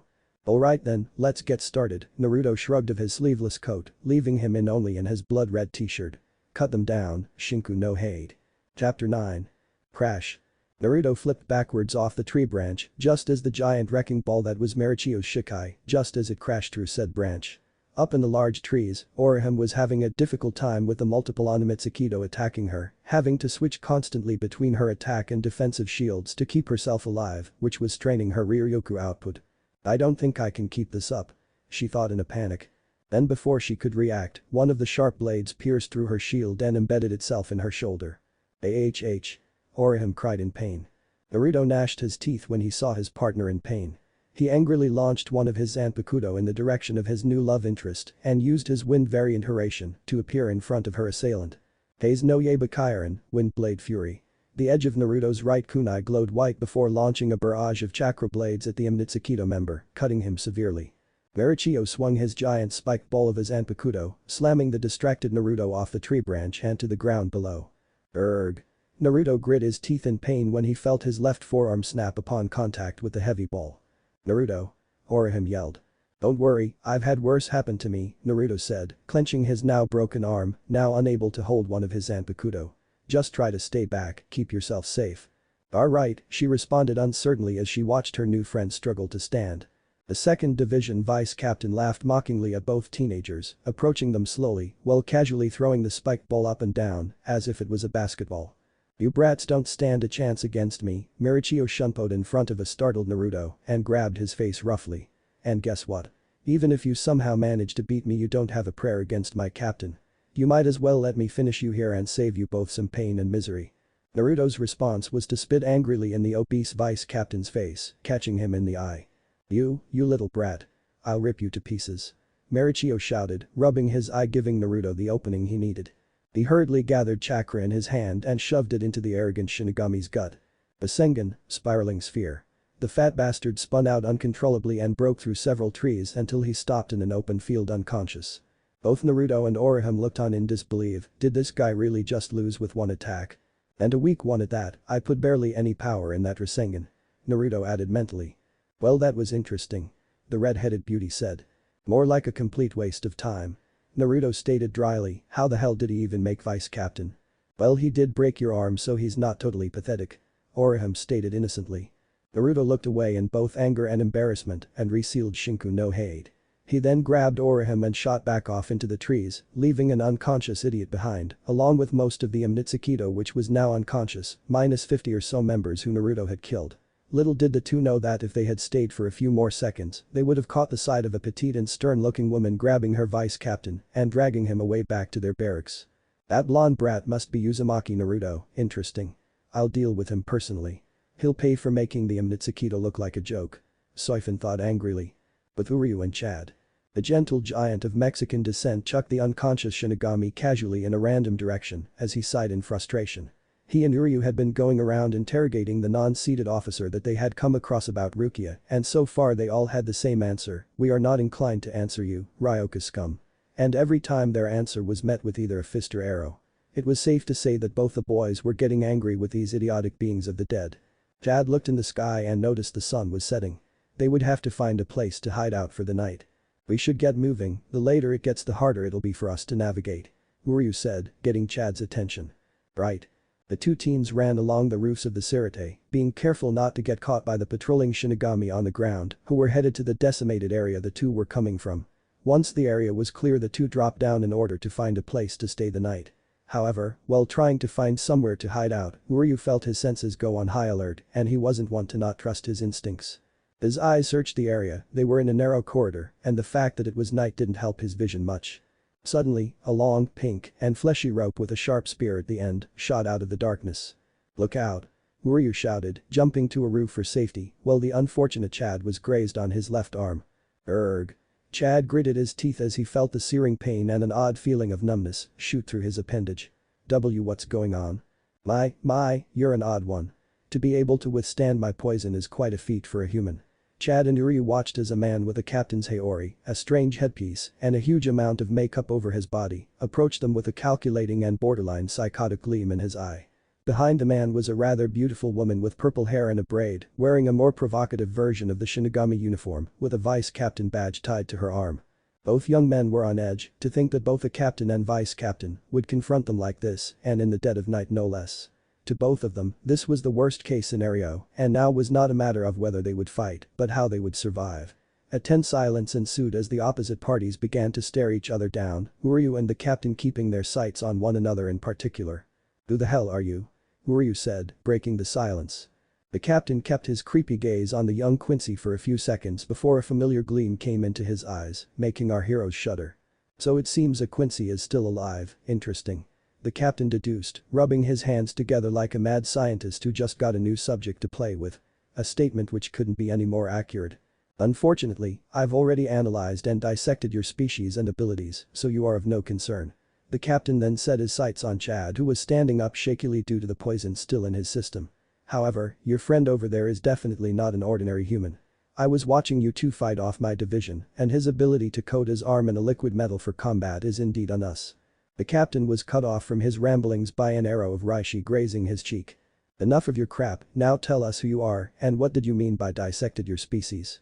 Uryu's calm facade was breaking. His anger towards this man couldn't be more obvious. Very well, the man began to draw his zanpakuto, resulting in Uryu aiming his bow and Chad's arm transforming. I am the captain of the 12th Division and head of research and development, Kuritsuchi Mayuri. And if the young man with the strange arm would come with me, I can kill you Quincy and be on my way with a new test subject. I am the woman next to him began before being backhanded by the scientist. Shut up, Nemu, and speak only when spoken to. Mayuri ordered harshly. Why yes, Mayuri-sama, Nemu responded while rubbing her abused cheek. Both boys didn't take kindly to seeing a woman being treated in such a manner, enemy or not, and proceeded to launch an arrow and a blast of Riryoku at their enemy. Mayuri used Shunpo to avoid the joint attack, much to the two's frustration. So you are able to concentrate Riryoku in your fist to launch a high concentration of said energy. You will make a very special experiment indeed. I can already imagine drilling into that skull of yours to see what makes you tick. Mayuri said, not fazed by the Ryatsu pouring out of the angered and disgusted teenagers before him. In response, the maniac released his own Ryatsu while holding his sword in a downwards position claw out, Ashisogi Jizo. The zanpakuto began to morph in shape until it took the form of a gold-colored deformed trident with 3 serpentine blades, which were all connected at the base of a baby's head, which looked to be praying. To both boys, the blade was disturbing in every sense of the word. Before either could react, Mayuri was between them, stabbing at Uryu, who was barely able to move out of the way of the deadly-looking blades. Chad went to try and help, but was intercepted by the abused woman, Nemu, who punched the giant hard enough to send him flying in the opposite direction, but not hard enough to hurt him. Chad was surprised at the woman's actions. He didn't think one who was being beaten by the man Uryu was struggling to fight would defend said man so easily. Why are you stopping me? Chad couldn't help but ask. Nemu didn't look like she was the fighting type, and Chad, being the gentleman that he was, couldn't bring himself to try to harm her. You are an important specimen for Mayuri-sama. It would be a shame for you to be killed trying to help the Quincy. Nemu explained emotionlessly, getting a look of confusion from the dark-skinned giant. But he physically harmed you, so why do you still help him? Chad questioned, he just couldn't understand what was going through this woman's head. It is my duty as Mayuri-sama's vice captain and artificial daughter to carry out his orders.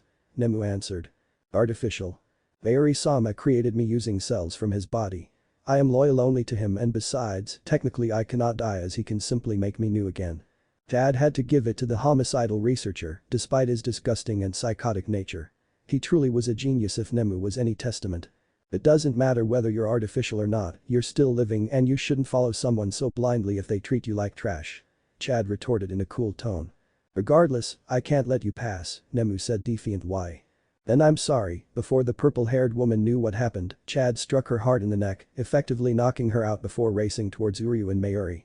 Said Quincy was currently having the worst time of his life. While Chad talked to Nemu, he tried fighting off the 12th Division captain alone and was holding his own rather well at first until Mayuri brought up some rather disturbing news.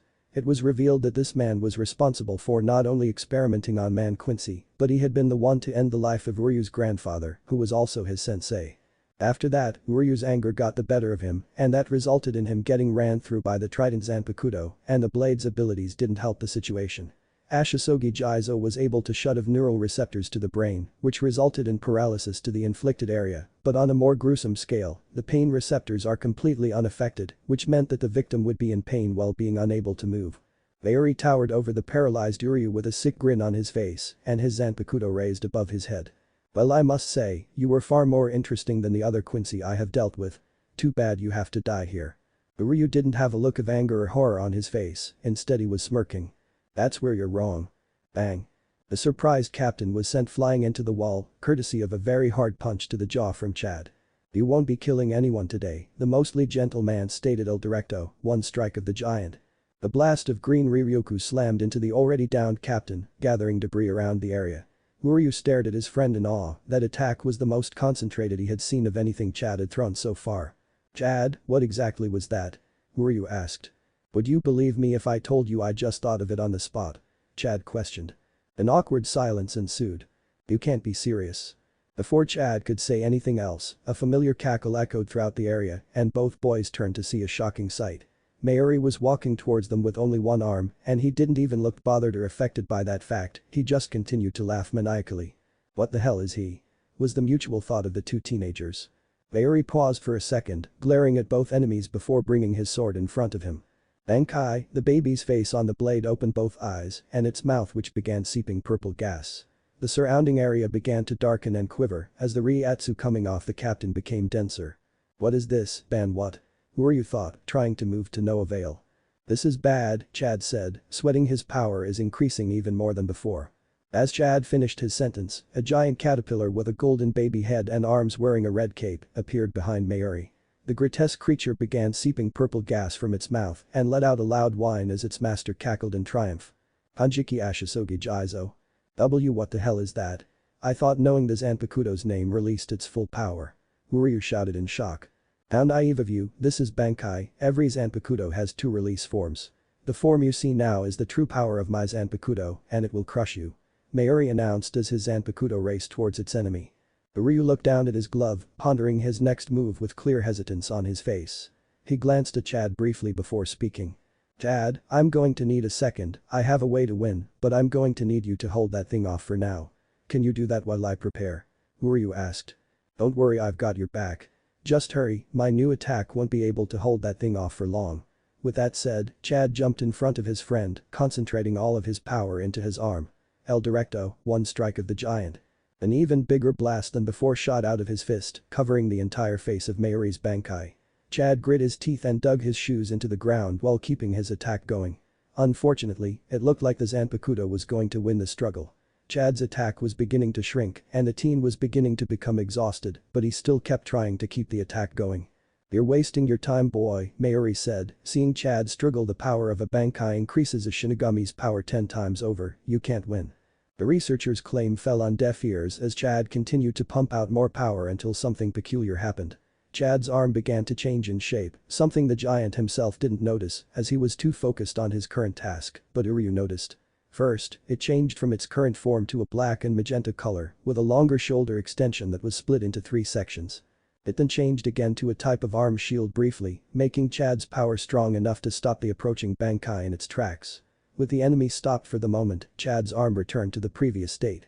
He looked at his new arm in shock as he hadn't noticed the change till now. He didn't have enough time to ponder the change as he felt Uryu's power spike. Chad turned around to see his friend's form had changed and he had a high concentration of Reishi coming from his shoulder. "Uryu. I don't know what happened to your arm, Chad," the energy Uryu was exhibiting flared. "We can figure that out later, in the meantime allow me to finish him off." A new bow formed from Uryu's form and a solid arrow from in his hand. He launched it far quicker than Chad had ever seen, the resulting explosion completely destroying the giant Bankai.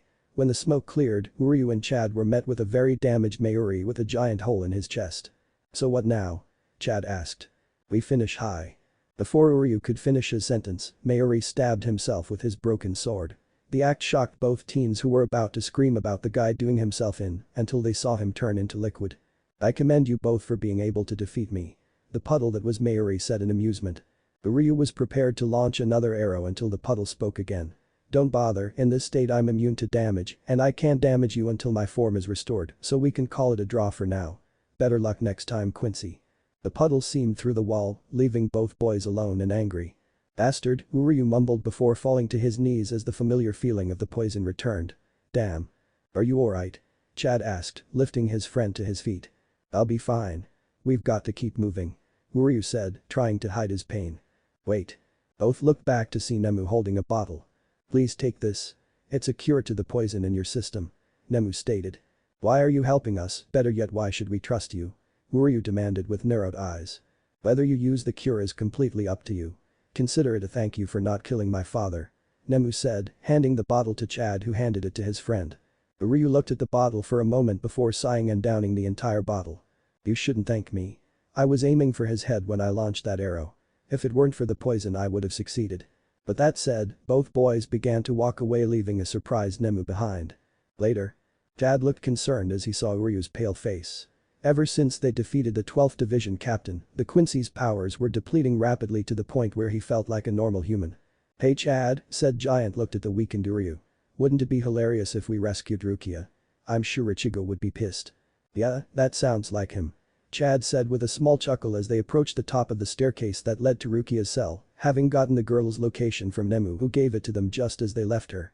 As they made it to the top, they were met with a sight that made their blood run cold.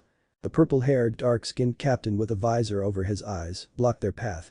"I'm sorry," he said lowly, "but I cannot allow you to go further, now rest," the man said as he drew his blade. Chad let go of Uryu and rushed the man while summoning the power of his right arm. Unfortunately he was too slow. "Cry, Suzumashi." With Ichigo.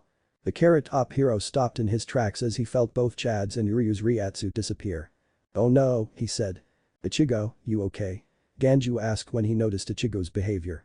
"It's nothing, we should keep moving."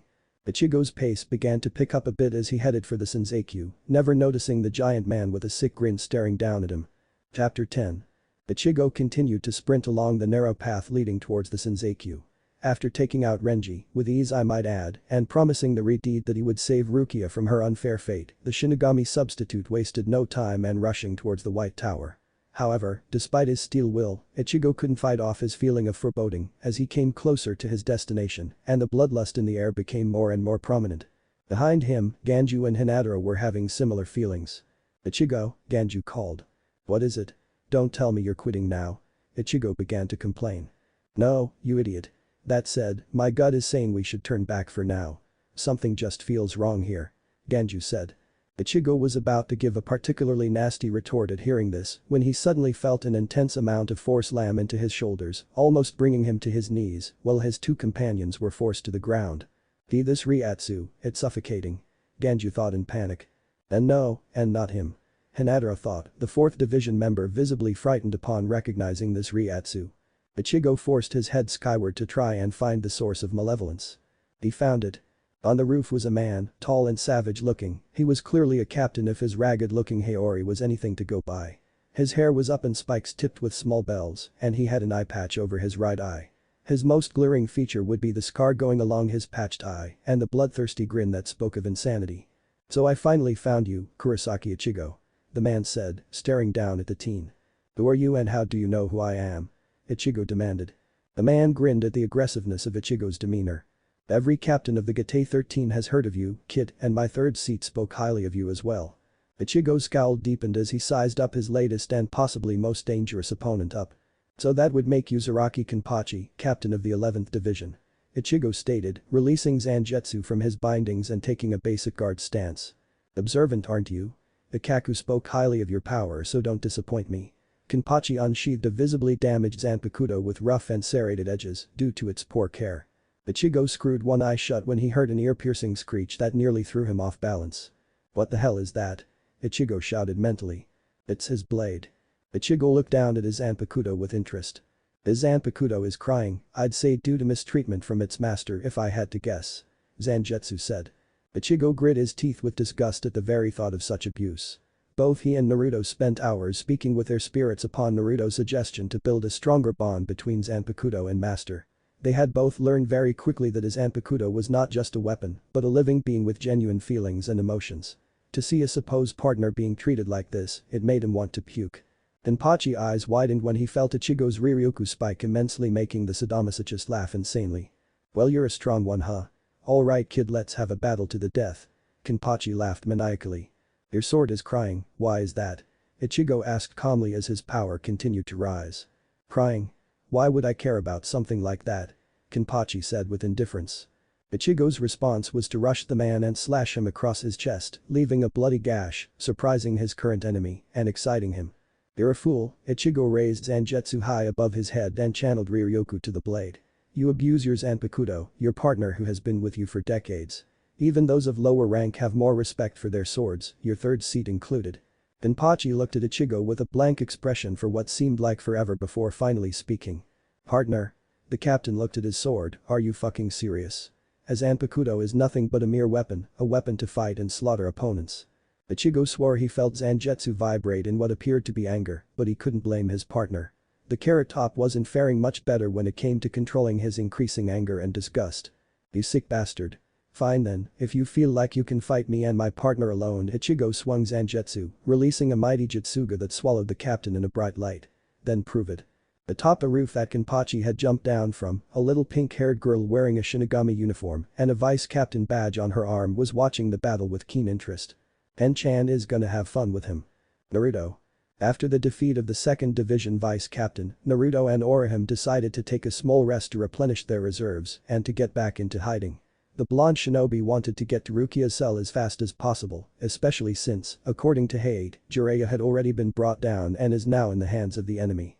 The information that his godfather was in trouble didn't sit well with Naruto, and he proceeded to drag poor Orihime across the whole forest that they were currently in, despite the fact that his other arm had already been healed and her exhaustion showed.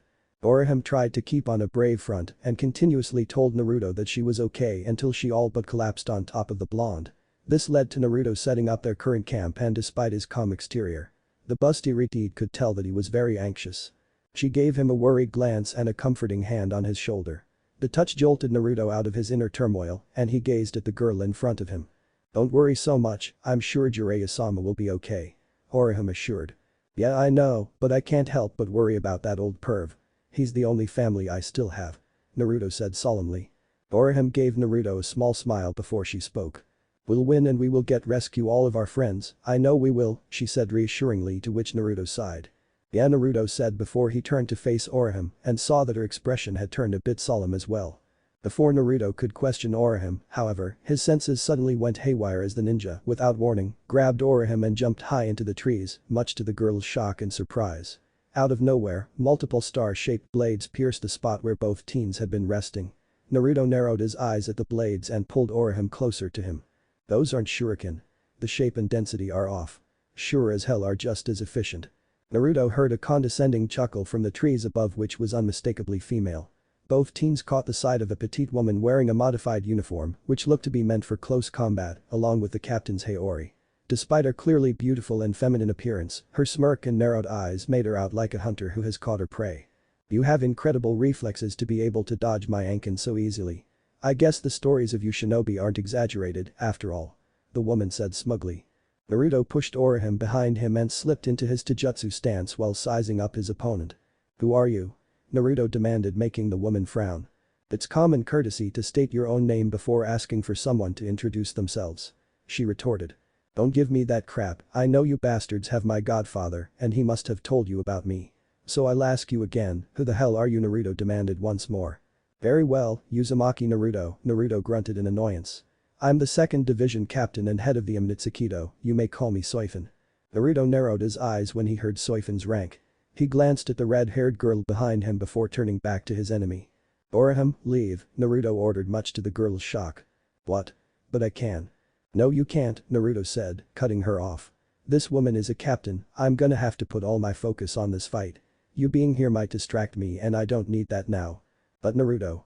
Don't meet up with the others, I'll be just fine. He assured, despite the fact that he might have extreme difficulties with this fight and he knew it. Please be careful, was all she said before sprinting off in the opposite direction, trying to find an exit to the forest. Once Naruto felt that she was at a safe enough distance, his eyes narrowed at Soifin and before she could blink, the blonde shinobi had closed the distance between them.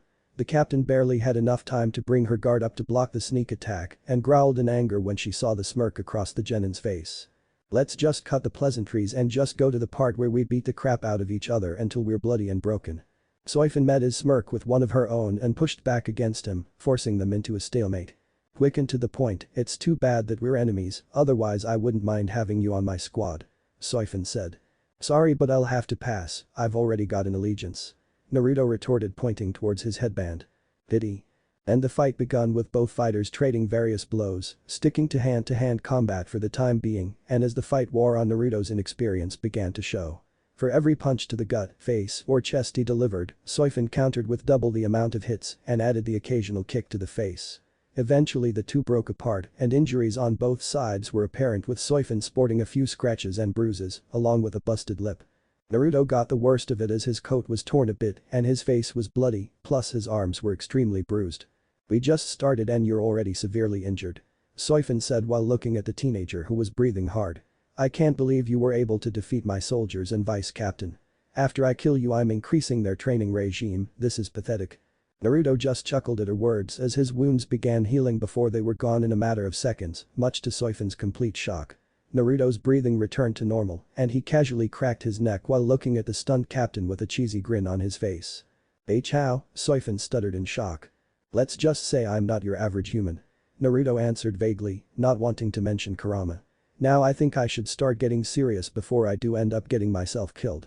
Naruto grabbed his zanpakuto and slowly began to unsheath it, cut them down, shinku no hate. A familiar dual three-pronged kunai appeared from both the katana and its sheath. Soifin quirked an eyebrow, giving the shikai a once-over then, much to the surprise of the young shinobi, she began clapping. Something you find amusing with my partner? Naruto growled, holding his small blades in a cross formation. Not at all, Soifin responded. For one so young to be able to unleash their shikai is quite the feat indeed. But that's not what truly impresses me, no. It's the form your zanpakuto takes. Form? Naruto questioned. It's small, easily concealable, meant for quick movements and assassination. Just like what I'd expect from a shinobi from those nations. Soifin grabbed the hilt of her own zanpakuto from behind her, slowly pulling out her blade. Let's see just how well you can use a weapon like that. Without warning, the petite captain appeared in front of Naruto with her weapon poised for attack. Naruto countered, using he left kunai to jam his enemy's weapon between the prongs and pulled back with his right in order to gut the woman. Soifin broke the counter and jumped back, missing most of the attack but still gained a small nick on her stomach. The woman let out a low growl and kicked the young shinobi in the head so fast he didn't realize he cut through a tenth of the forestry until he came crashing into the tree head first. Naruto stood unsteadily, his vision was blurred by the blood running down his face from behind his headband. Is that it? Naruto looked up to see Soifin standing directly in front of him, a cocky smirk clear on her beautiful face. I expected more from someone like you. The young shinobi's response to her statement. Bunshin Daibakuha, great clone explosion. Naruto exploded in a fiery blaze, knocking Soifin off her feet and sending her flying back into the forest. The real Naruto, who had been watching from the trees as his clone was given the business, couldn't help but sigh in frustration similar to Shikamaru when he found everything troublesome. Man, that woman is powerful, definitely strong enough that she could give the old pervert an issue if he wasn't paying attention. Naruto jumped down to the ground making sure to stay cautious. No more games now, time to get serious. Naruto's instinct shot up and he barely ducked under the blade that was meant to take off his head. The blonde genin tried to kick Soifin only for her to use his leg to shift her body enough to knee him in the face. Naruto yelped in pain when he felt his nose snap, satisfying the small captain who flip-kicked him in the chin and to the ground. Ow, Naruto whined as he rubbed his now sore chin from his place on the ground. Damn it, what the hell is your foot made out of? Naruto felt immense killing intent and looked at the noticeably injured woman who had lost her haori and most of her upper robes, leaving her in a singed form-fitting battle outfit. Playtime's over, you little brat. You're going to die now. Soifin held her zanpakuto in a reverse grip in front of her face. Sting all enemies to death, Suzumabachi. Naruto flinched at the jump in Reiatsu coming off of his opponent and watched in fascination as the Chinese Dao blade that was her sealed zanpakuto had now changed form. Soifin now wielded a black and gold gauntlet that covered her forearm with a small chain that linked to the stinger-like blade on her middle finger. Seeing the new weapon and feeling the immense increase in power made Naruto think of one phrase. Oh, fuck me. But Ichigo. While Naruto was struggling against a powerful stealth-using captain, Ichigo was having his own difficulties with the inhuman sociopath that was Zaraki Kenpachi, now that his eye patch had been torn off. No matter how much Ichigo cut, stabbed, or sent the occasional jutsuga, the man just wouldn't go down. At the same time, Kenpachi would constantly counter everything the carrot-top teenager would throw at him, leaving poor Ichigo severely wounded and bloody, not to mention close to exhaustion. I've got you now, Kurosaki. Kenpachi shouted as he rushed the substitute with a raised blade ready to strike him down. Ichigo watched the approaching captain in a panic as he realized he was too close to try and fire off another jutsuga without the backlash injuring him too, and that's when an idea struck him. I hope this works. Ichigo thought as he began gathering Riryoku within Zangetsu as if he were going to use his Jutsuga Tensho.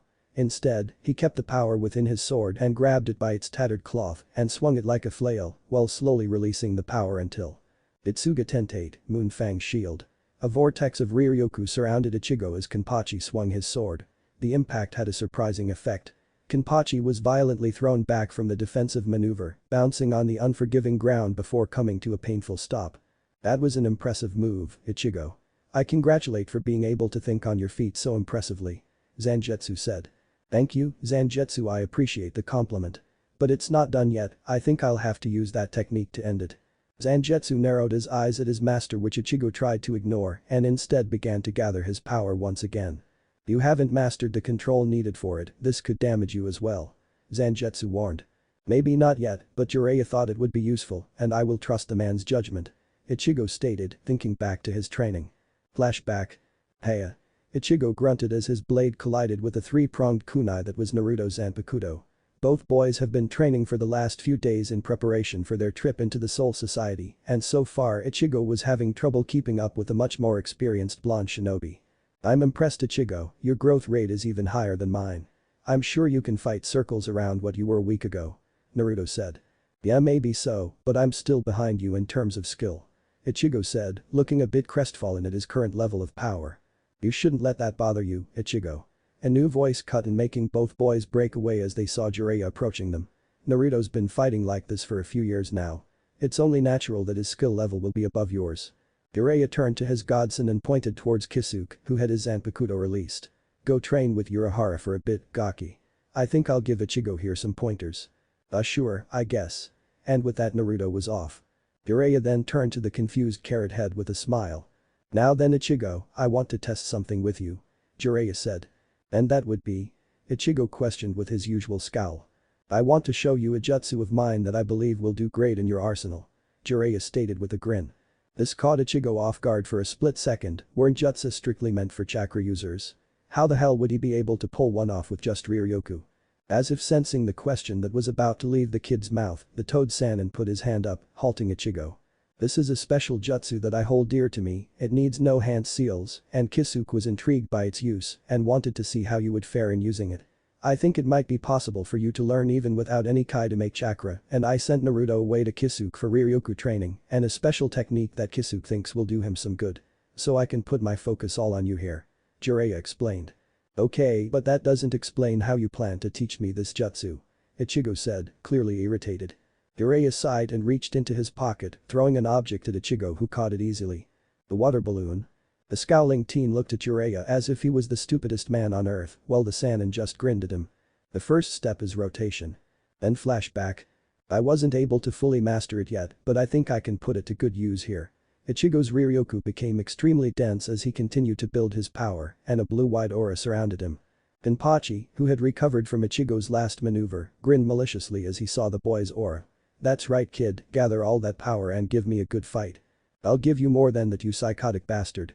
Ichigo began to gather his energy into his palm and, much to the surprise of the captain, began to slowly move in a spiral pattern. Come on, first step. Rotation, second step. Power, final step. Maintaining the previous foundations. I can do this, no, I will do this. For Naruto, Jiraiya, Orihime, Uryuchad, Ganju, Hinata. The sphere in his hand began to take a more solid form of white Riryoku. Zangetsu and Rukia. The sphere's shape solidified completely, and within the core of the ball was a noticeable crescent moon. Kenpachi sprinted towards the prone teen like a raging bull, ready to stomp out whatever was in its way. It's been fun, Ichigo, but now it's time to end this. Then it will be you who loses. Ichigo sprinted at the giant captain, Zangetsu in his left hand and his one and only jutsu in his right. The auras of both warriors surrounded them as they collided, in which Kenpachi managed to cut Ichigo deeply in the torso, but despite the potentially mortal wound, the substitute Shinigami didn't miss a beat. With a mighty roar, Ichigo slashed Kenpachi across the chest before twirling from the momentum of his first hit and aimed at the man's torso for the last. Mikazuki Rasengan, Crescent Moon Spiraling Sphere. The jutsu hit home, grinding into Kenpachi and launching several feet away into a wall with a sickening crunch, knocking the man out cold. Ichigo panted heavily before the adrenaline in his body left him and he fell to the ground as well, letting the darkness claim him. Unknown to both warriors, a certain Workat had been watching the entire battle and was shocked to see Ichigo use a shinobi technique, but shook it off nonetheless. Yoruchi hopped down next to the unconscious teen and couldn't help but smile down at him. You've come a long way, kid, but now things are going to be much harder for you. But not to worry, I'll make a real fighter out of both you boys yet. Yoruchi's thoughts were cut off by a massive explosion, making her sigh in annoyance. Seems like Naruto and Soifin are having a grand old time. She muttered, looking down at Ichigo. I better get you to a safe area and then go help your friend out. She quickly grabbed Ichigo and shunpoed away from the area, but a single thought went through her head as she did so. That is, if Soifin doesn't blow him to bits first. Chapter 11. He had to keep going, no matter how much it hurt, no matter how utterly exhausted he was or how much blood he was losing, he had to keep moving and think of a new strategy.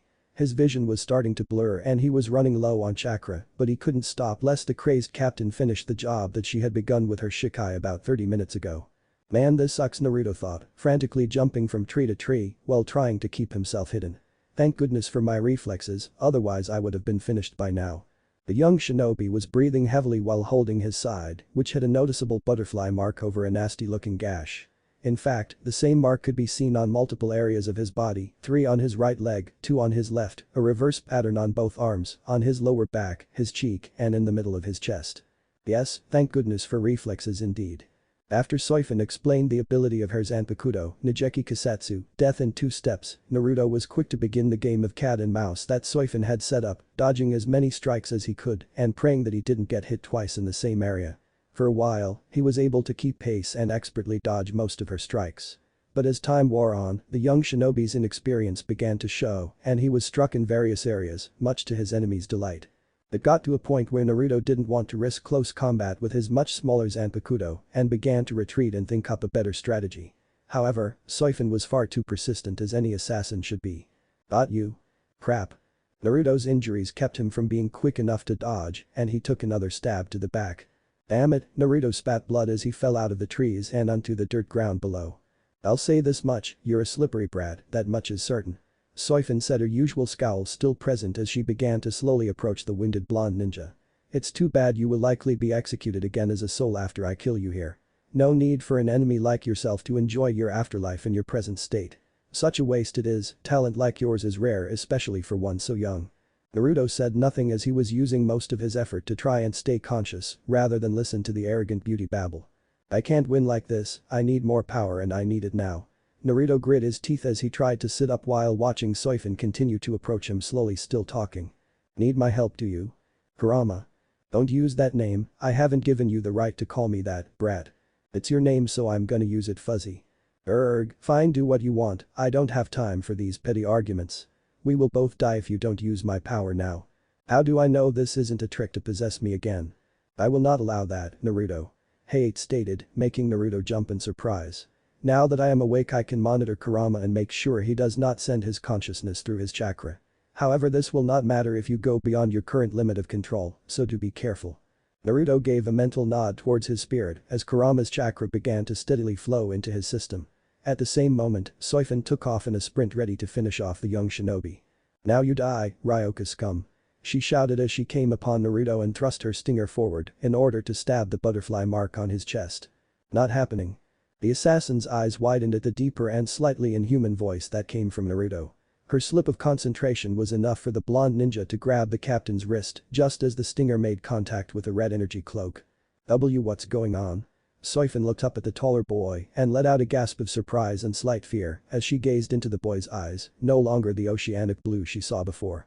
His eyes were now a deep crimson red and gained fear-like slit pupils. She noticed that his whisker marks were more defined and his canines had grown along with his nails that now resembled claws. On top of all the changes she noticed, the biggest was the red cloak in the shape of a fox surrounding the boy with 2 swishing tails. Naruto ignored the burning sensation that came with the use of Kurama's chakra in favor of enjoying the look of shock and fear etched into Soifin's face. "Are you scared, little bee?" Naruto added pressure to her wrist, allowing the chakra to burn her flesh due to its corrosive nature, causing her to wince in severe pain. "Don't be, we haven't even gotten started yet." Much to Soifin's shock, she began to notice that her zanpakuto's effects were steadily disappearing from Naruto's flesh. How? "I use this power to burn the skin off with your stupid markings." Naruto answered. "Impossible, they should only disappear when I will them to." Soifin shouted in bewilderment.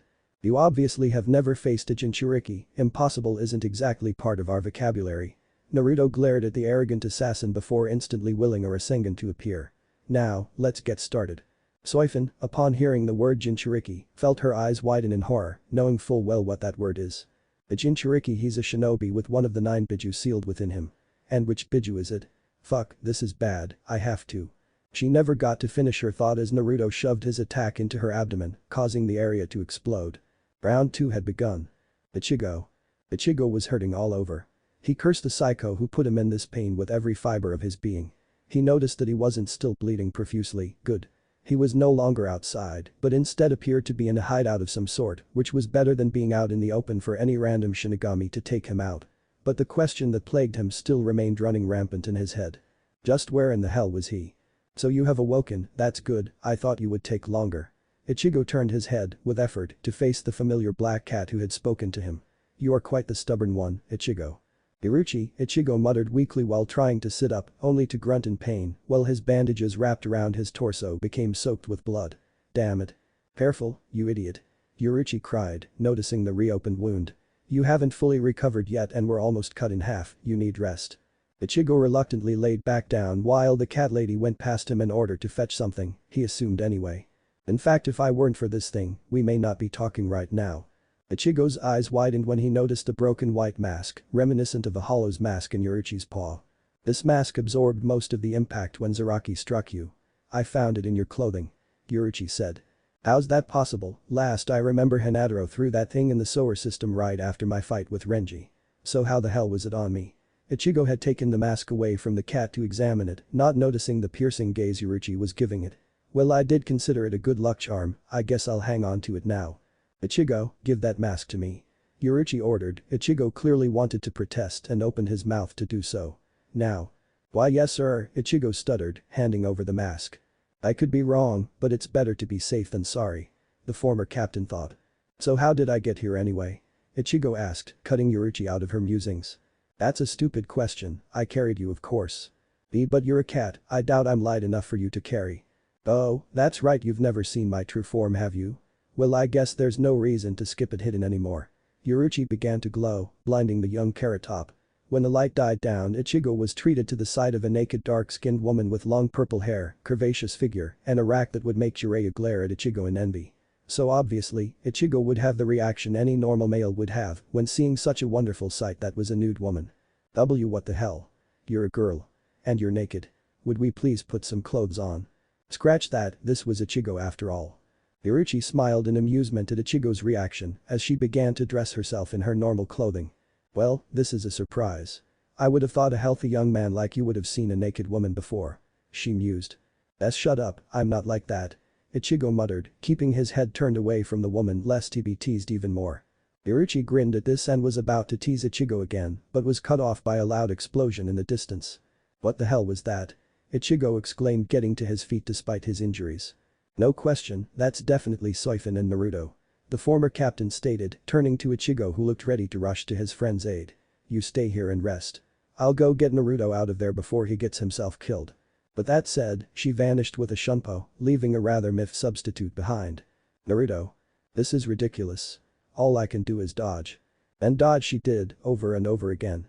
Naruto was not giving Soifin a chance to breathe and continued a relentless assault on the stealth master, chasing her throughout the forest with his chakra cloak arms and continuous wind jutsu to keep her on her toes. It was only thanks to her experience that she hadn't been hit too severely. That particular fact had triggered Naruto's frustration, which was easy to do in his Kyuubified state, and caused him to sprout 2 more tails for a grand total of 4, and even with Hei trying to balance his mind with the foxes and was becoming harder and harder to stay conscious and not let Kurama take over. You're pitiful, Naruto. Let me finish her for you. Kurama demanded. I won't let you, just stay inside. Naruto's mental battle was beginning to show on his face as he began visibly sweating and his eyes kept going in and out of focus. Soifin saw the opportunity and quickly acted on it. Bakudo number 61. Rikujakoro, way of binding number 61. 6 bars of light. 6 light pillars circled Naruto and slammed into his midsection, binding his arms and holding him in place. Soifin wasted no time and stabbed Naruto once in the chest, forming her signature mark. Damn it, this is bad. Let me fight her, boy, or we all die. ITS, over, Uzumaki. Nijeki Kes. Brewer. Soifin was blown off her feet by a mighty inhuman roar so powerful, it created a mighty shockwave. She looked up in shock to see a completely red-eyed Naruto beginning to change once more. His skin began to tear away from his flesh, burning into the cloak and creating a black aura around Naruto, while his blood began mixing into the corrosive energy that was Kurama's chakra. What is he? Soifin muttered, surprising herself with her genuine fear that she was feeling at the moment. Naruto now resembled a miniature Kurama with completely wide eyes, a red and black body, and 5 tails swaying behind him with bone fragments overlapping the tails. Soifin stood shocked at the boy's appearance for only another second before jumping back into action. I don't know what you did to yourself, but it won't save you. Soifin went for a strike to the back and Naruto made no move to stop her. She stabbed once, or at least she attempted to. What the hell? The now solidified cloak acted as a shield and blocked the stinger from piercing his flesh. Kyuubi Naruto gave her an evil-looking grin before backhanding her away, burning her flesh severely while she bounced against the unforgiving earth. Soifin wasn't able to recover before Naruto swiped at her again, extending his arms and attempted to crush her. Soon a bloody and broken Soifin was forced to use Shunpo constantly just to keep herself from getting killed by this rampaging beast. She bided her time, waiting for Naruto's defenses to be down. Once Naruto pulled back his arm she took her chance. I hope this works. Ryujikoro. Once again the 6 pillars held Naruto in place, only this time, Naruto could struggle against them. Not enough huh, well try this, Bakuto number 63. Seijo Sabaku, locking bondage stripes. A Riryoku chain wrapped around Naruto making his struggle less destructive, but not enough to completely immobilize him. Damn it, he's tough in this state, but that should hold him long enough. Soifin kept her eyes focused on the struggling Naruto as she began to build her Riryoku in order to finish off the Jinchuriki. Be Lord. Mask of blood and flesh, all creation, flutter of wings, ye who bears the name of man. On the wall of blue flame, inscribe a twin lotus. In the abyss of conflagration, wait at the far heavens. Her aura grew around her as she held her palms to her side while she gathered energy. Just as Naruto broke out of his bondage, Soifin threw her palms out in front of her. Heido number 73. Sarin Sakasui, twin lotus blue fire, crashed down. A powerful blast of blue Riryoku shot at Naruto, who had no time to react as the blast engulfed him in a wave of blue fire. Soifin smirked in victory, sure that she was able to finish off Naruto. Now that's over with, I can go rest before going after. Roar. What? A giant fist smashed into the captain from the smoke created by the assault earlier, sending her flying into the forestry or what was left of it. For good measure, Naruto launched a small Amari, menacing ball, after the assassin, blowing up the surrounding area and kicking up debris that covered the majority of the battlefield. Silence defined the field now, all signs of life, besides the raging Jinchuriki, was non-existent. Inside his mindscape, Naruto couldn't help the scowl that appeared on his face when he saw the outcome of the battle.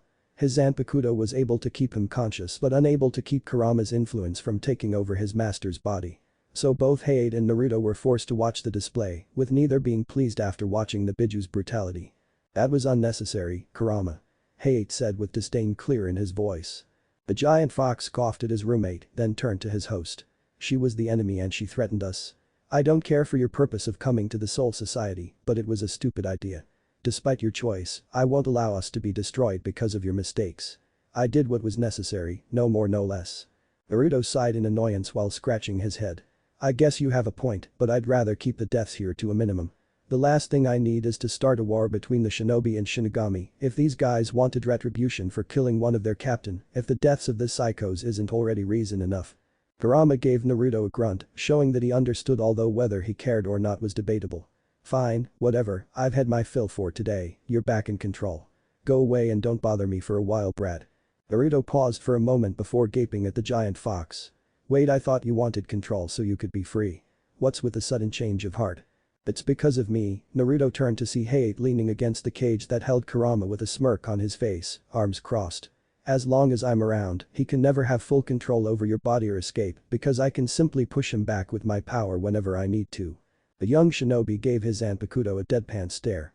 Okay, if you're able to do that, then why the hell didn't you push him back immediately when he took over? There are a couple of reasons for that. Hayate began, getting off of the bars and approaching his master. The first is because although I can push him back, it takes time and is difficult. He is still the strongest Biju and lives up to the title to a T. The second reason is. Naruto frowned at his zanpakuto, confusion was clear on his face as the spirit hesitated. I allowed him to have some freedom. Naruto's anger became evident as his power rose. Are you nuts? He's nothing but an uncontrollable beast who wants to kill mankind. Why would you let him roam free? Because he has feelings too, Naruto. Naruto closed his mouth at that and allowed his zanpakuto to continue. Think about it, Naruto, I wasn't just birthed from your power alone, a bit of it does come from Kurama, therefore I know things about him and why he hates humans so much. Kurama is not evil but misunderstood. Enough hate. Both zanpakuto and master turned to see Kurama more angry than Naruto had ever seen him, to the point where Naruto saw something truly shocking. Tears. Kurama, the powerful Kyuubi no Yoko, the strongest of the Biju, was beginning to cry. Regret and confusion welled within the young ninja who slowly began to approach the cage. Kurama. Leave. With that, Naruto was thrown out of his mindscape. Heiichi shook his head but kept his face impassive as he stared up at the fox. Kurama, you must let go of this hatred within your heart. Heiichi sighed and went off to meditate, leaving the subject for another day. Battlefield. The first thing Naruto became aware of was the fact that his body burned like a bitch. The third-degree burns on his body made it hard to move, his shirt was all but destroyed, and his zanpakuto was resealed and in its scabbard next to him. He also noticed that he was nearly completely drained of chakra. He was exhausted but undeniably relieved, or would have been if he was suddenly filled with a large amount of guilt for what he just did in his mind. At least the battle was over, right? Bankai. Wrong. Naruto looked on his shock as a pillar of light broke through the massive dust ball in the atmosphere, making everything clear as day and allowing the ninja to see the beaten and bloody form of Soifin with her zanpakuto once again in a different shape. A golden missile launcher. Ikuho Reikabun. Soifin shouted, though she didn't seem all too happy with her weapon. You've got to be kidding. How did you survive that? What the hell are you made of? Naruto demanded weakly, barely able to stand himself up on his shaky legs. And just what the hell kind of weapon is that? Shut up. She snapped angrily, you made me go as far as to release my bankai, something I despise because it goes against my code as an Imnitsukido. And the fact that it was a mere child that was able to push me this far, it's disgraceful. She aimed the giant missile at Naruto, her Reiatsu spiking to a level that had the already weak shinobi on his knees. I'll blow you away. She fired, the heavy recoil blowing her in the opposite direction out of the ruined forest and draining the captain too near empty, leaving her unconscious the moment she fired. Meanwhile, Naruto could only watch as the missile got closer with each passing second. He tried to think desperately of a way to block the attack somehow, lest he get blown to bits. Wait, that's it, and I have just enough power left to use it. Naruto struggled to get himself upright, stretching his arm in front of him, palm wide. I hope this works. Bakudo number 81. Denku, splitting void. A translucent barrier appeared in front of Naruto just as the missile was about to impact. Boom. The barrier absorbed most of the impact. However, the shockwave blew Naruto off his feet and into the air at high velocity. Unable to stop himself, he closed his eyes tight waiting for the impact with the ground, but it never came. He weakly opened his eyes to see the face of a smirking Yaruchi who began saying something, but he didn't hear it as he allowed unconsciousness to claim him. Elsewhere. Ichiki Taicho, there have been reports of a Ryoka and a member of the 4th Division going towards the Senseiku. Oh, is that so? Byakuya stood up and grabbed his zanpakuto, heading for the door. I'll investigate this matter personally. What if Naruto starts his training trip? Bleach end here, and thanks for watching my video till the end.